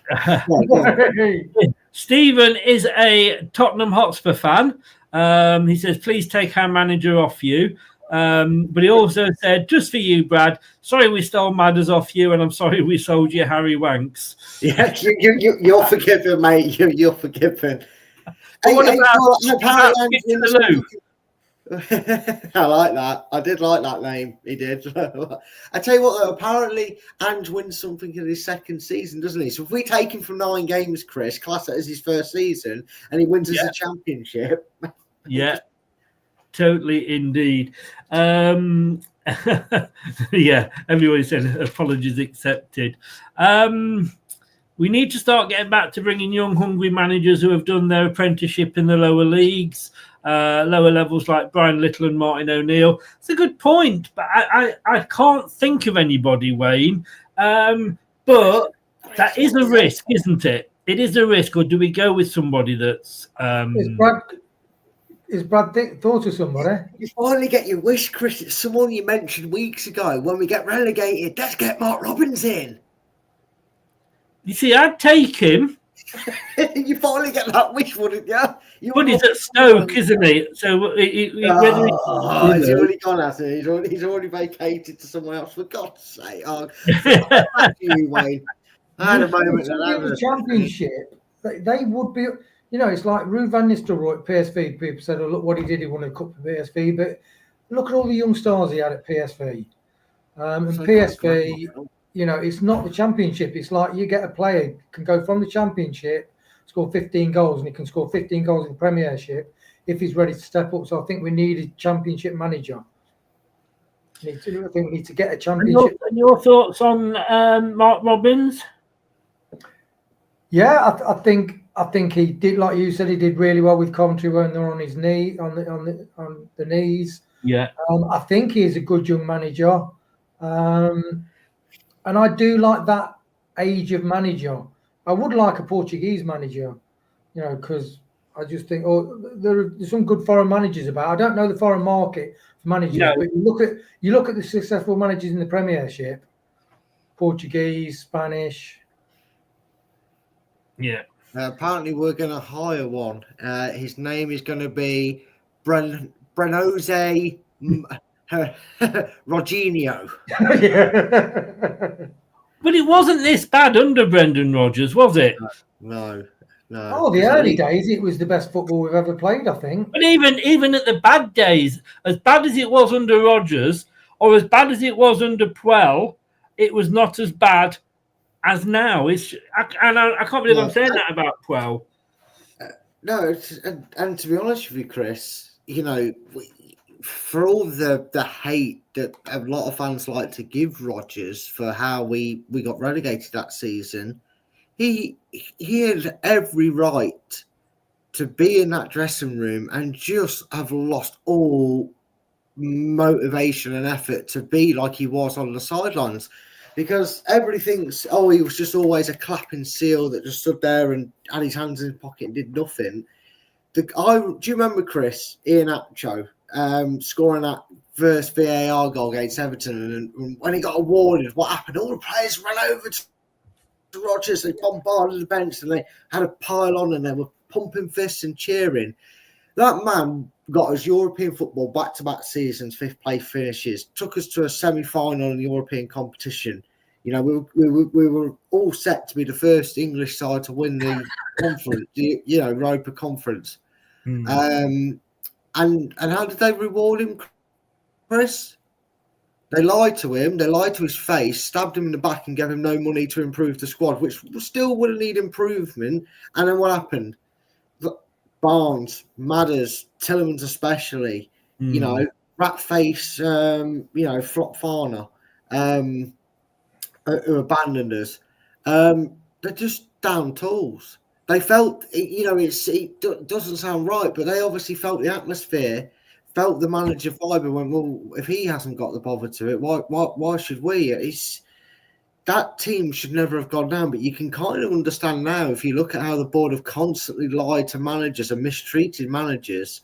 I mean, no matter what you thought of Steve Cooper, getting sacked after 12 games when we were 16th and safe is still a farce to this day. Now, I'm not saying he would have gone on to keep us up or anything. We may not be too much better off than what we are right now under him. But the point stands, Chris. We are Watford 2.0. And I think the big question and the place the fans need to look to first is the first big problem that needs to be solved next season is the board. They even need to get their proverbial together and actually be honest with people and those fans and the manager that comes in after Ruud, right? Or like I said, Chris, stop the reputation from going completely away and being turned toxic and sell up. Yeah. The fans are sacking the manager and board, Wayne. Yes, they are. But and I said this earlier, Willin, how can you defend Ruud? I'm sorry. How can you defend him? He's taken us to so many records, but not records we want. look at. I mean, look at this is the record we've got.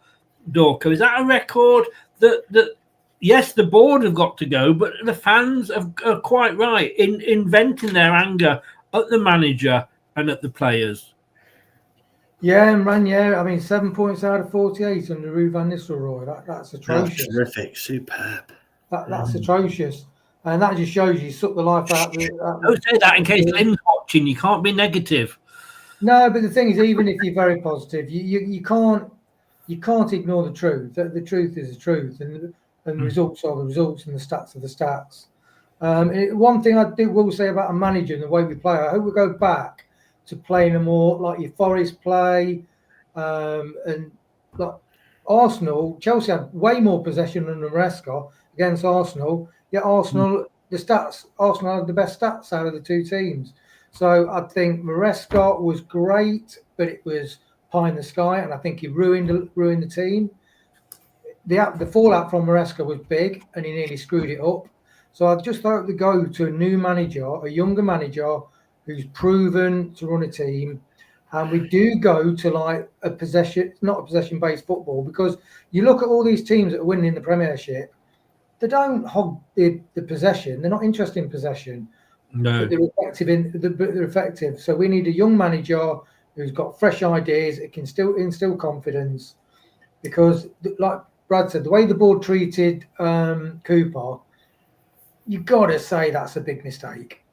You know, it is. But at that time, I wanted Cooper gone, and hindsight is a wonderful thing. We didn't think it could be any worse, but hindsight, we know it has got worse. Look, and somebody said here, imagine sacking Ranieri.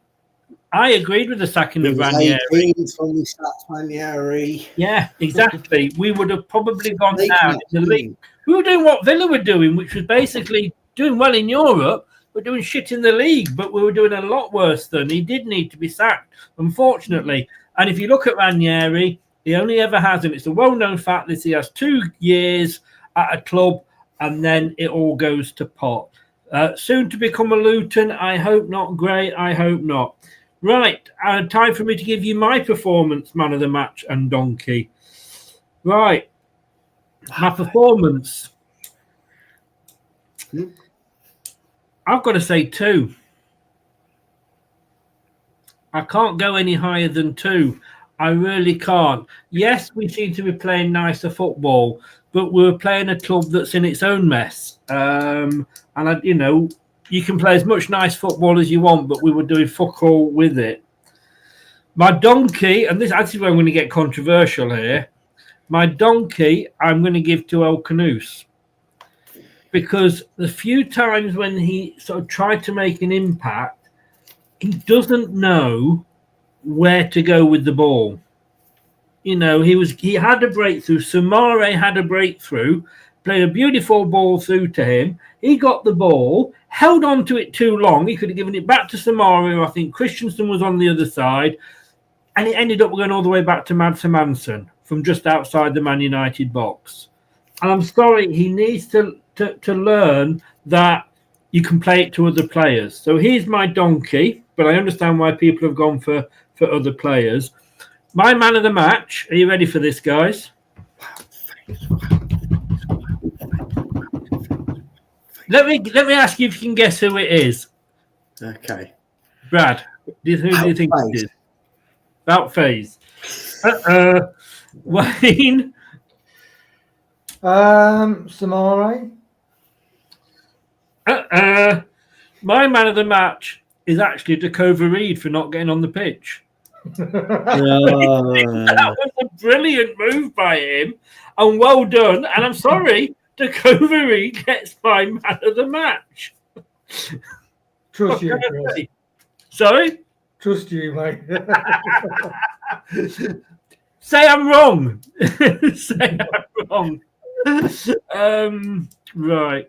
Dorco, I agree. Bilal was rubbish. No, it's called having an opinion, mate. You should try having it, and accepting that people are allowed an opinion. Yours may be different, but, Are you a moron? You see, I can call you names as well, like you're saying there. It's all about opinions, and I think if he learnt to pass rather than try and take on everybody else, he would be a better player. Not saying he's not a bad player, but this is what gets me with fans is Donkey. Yeah, disagree, but don't start calling names because it shows what an ignorant arsehole you are. You see how easy it is to call names. We can all do it. I think it's a shame that a player like El Canoes that really excited us when he first came along is like a shadow of who he was, and when or not, so many players that really look lost under Rude. They do, and they're not being allowed to play their. Look, I gave El Canoes my man of the match last week, and everybody said that's wrong. But players have good games, players have bad games. I just think we do more if he did pass it more. Brunette didn't do anything when he came on. That shot that Vardy put in for him, why didn't he? Like the commentator said, why didn't he fake it and then turn on it and get a better angle? Now LCFC, I wasn't having a go at you because you disagreed, and it's fine. You weren't using the language that but you see, look, like I said, Dorco agrees. It's all about opinions. Right, we'll go for the official ones though here now. The official man of the match from Alan, who was at the match, too. And what he actually said here was, "Hi Chris, a very poor show tonight. Man of the match, hard to pick anyone, but if I have, he says, team performance 2, it's poor." It is poor, isn't it? Now, look, I've timed that guy out because he'll probably go mad at this, and I think Brad will as well. Alan's man of the match. I mean, I wasn't there. I can't say. But he's gone Connor Cody. You haven't got Jordan Blackwell's up yet, have you? No, we saved that for Mondays now. Right, let me just say, Chris, on this point, Connor Cody. Here we go. Everybody, Wayne, go to the toilet. I think Brad could be on a while. Yeah, here we go. Wound it up, Chris. First of all, Alan, I respect you as a man that goes and sits through the pain and watches this game come rain, sleet, or snow. I really do. I appreciate the fact that you spend your own hard-earned money to go and watch that dribble of crap. But the fact that you've picked a centre back who, if he was any closer to Madsen for the goals, would have been in the net with the ball, that baffles me. That guy has not been that deep inside something since he went, since he sat in the deep chairs of sport talk shite. I'm not sure how you've come to the conclusion that conceding 3 goals and not putting any effort in to make a block on any of the goals and not chase back for the Raumus Hoyland goal is worthy of man of the match. Yes, Jess, but they've broke me. He's broke me with that. But Jess, if anybody can mend Brad, you can. She certainly can. The only other laughable pick for man of the match would have been picking Patson Daka. I thought about it. I mean, God loves a trier, but he keeps trying and he keeps being shit. Sorry about that. Can I just say, we're going to give Alan a chance to redeem himself because he doesn't normally do a donkey. That's just something I've done for a bit of fun today because the performance was so bad. But I did ask him for a donkey of the week. And the match, donkey the match, and he did actually pick Patson Daka. Well, at least he got that part right. So he redeemed himself a little bit there. Yeah. Because you would generally have more chance of having a 96-year-old with a bladder infection, more chance of controlling their bowel movements than you would Patson Daka controlling a football. Yeah. Yeah, no, definitely. Daka's like your Aunt Ethel, who's left her teeth at home, and you said to go and eat this apple. She ain't got open hell. That's like Daka. Daka's like Aunt Ethel without her teeth. I wondered where that was going. I was fearful for where that. I'm thinking, please. I mean, I tell you what, you can tell it's been a completely bad performance. I haven't had one mention about a player being in Wayne's FPL team. Well, actually, Bruno Fernandes, Captain Bruno Fernandes, 28 points. Get in. Oh, get out, Wayne. To be honest, like, I was asked on the Man United channel on Rich Red Devils United what Man United players I feared, and funnily enough, I said Højlund, and I did actually say Fernandes. I think if you're going to pick anybody from Manchester United that you fear, is going to be a Fernandes, isn't it? And I have to admit, though, Chris, it's a bit of a suck ass to give him 2 assists. That was never an assist. It took 3 deflections on its way through to Garnacho. How you can claim that as an assist, I don't know. That's embarrassing. 2 assists, more like check the badge. Yes, assist. It was ridiculous. Even the commentator said it came more off Vardy than it did him. So but then, as he said, the commentator said, "Who cares?" You know what I mean? I suppose it is. And Wayne, I mean, the last thing the commentator said before I turned him off was, "Leicester's time is nearly up." And so, if we face the final curtain, it is literally it's that dour, isn't it? It's like past midnight, everybody's gone home. Sticky floors. It's just really depressing time. Yeah, hang on. You've got a granny that goes out without her teeth. You've got sticky floors. What's going on at your place? I bet the room Van Nistelrooy celebrating his wins party. Nobody's there. Okay, right. I'm just thinking what I said in the pre-match. I think on at half time about Rude and Top, but I can't repeat it. Look, there we go, guys. It's over for another week. It's over for another 2 weeks. I've never, ever been so happy at thinking about England playing Andorra in the World Cup friendly. I know. I actually can't wait for it. I see some exciting football. Oh dear. I'll tell you what, Chris. There's just one little thing I have to ask for. This is for any Man U fan that watches this channel, because you've come on here for a laugh just to watch us. What the fuck was that incessant rambling song that you somehow sang for like 20 years each half? Man U fans were generally singing the same song on repeat, where I wanted to punch my own face in just so I didn't have to hear it. I had my ears syringed 2 weeks ago, and I wish I could have gone back in time and delayed the appointment, because they sang this same song that was horrible. Tone-deaf Man United fans were singing it, and they sang it on a loop for like 10 minutes and a half. I want to know what it is and why is it not banned from football. But can I just say, how bad is it that as the away team, they were singing that louder than our own fans were singing? Yeah. Fair point. Yeah. Brad, we'll see you on Monday night at 7. No, we won't. We'll see you Monday night at 6. If that's okay. Yeah, I might change my mind and be ill. No, you're contracted to turn up. You can't.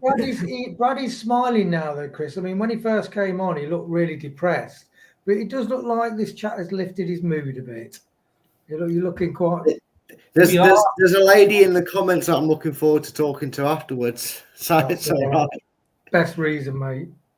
I don't want to know about you're going to have a dirty phone call after this. Hey, there's nothing. You've made that dirty in your own mind, Chris. How dare? No, I know you, Brad. I know you. Hello, Jess. Go away. Just go. Back there. I jest. Wayne, if you can stay on, I've got a question for you. I'll just ask you after this very quickly. Guys, thank you very, very much. Look, we're miserable, but we're miserable together. Yeah, great. That's the thing. It's like therapy, this show. Thanks very much, guys, and I will see you. I'll speak to you soon, and I'll see you on Monday, Brad. No, good thing. No Leicester City match next week. Yay! Well, take care, guys. Thanks very much. Oh, thanks to the guys. Wow, what a shower. What a shower. We will be back 6 o'clock tomorrow, and we will actually try and dissect this and see how we're good. Brad even may bring back his tactics board. Do you remember that? Jess is laughing. Thanks very much, Jess. Thanks very much for watching. Please like the video. Subscribe to the channel if you're new. Share it. Let everybody else share our misery.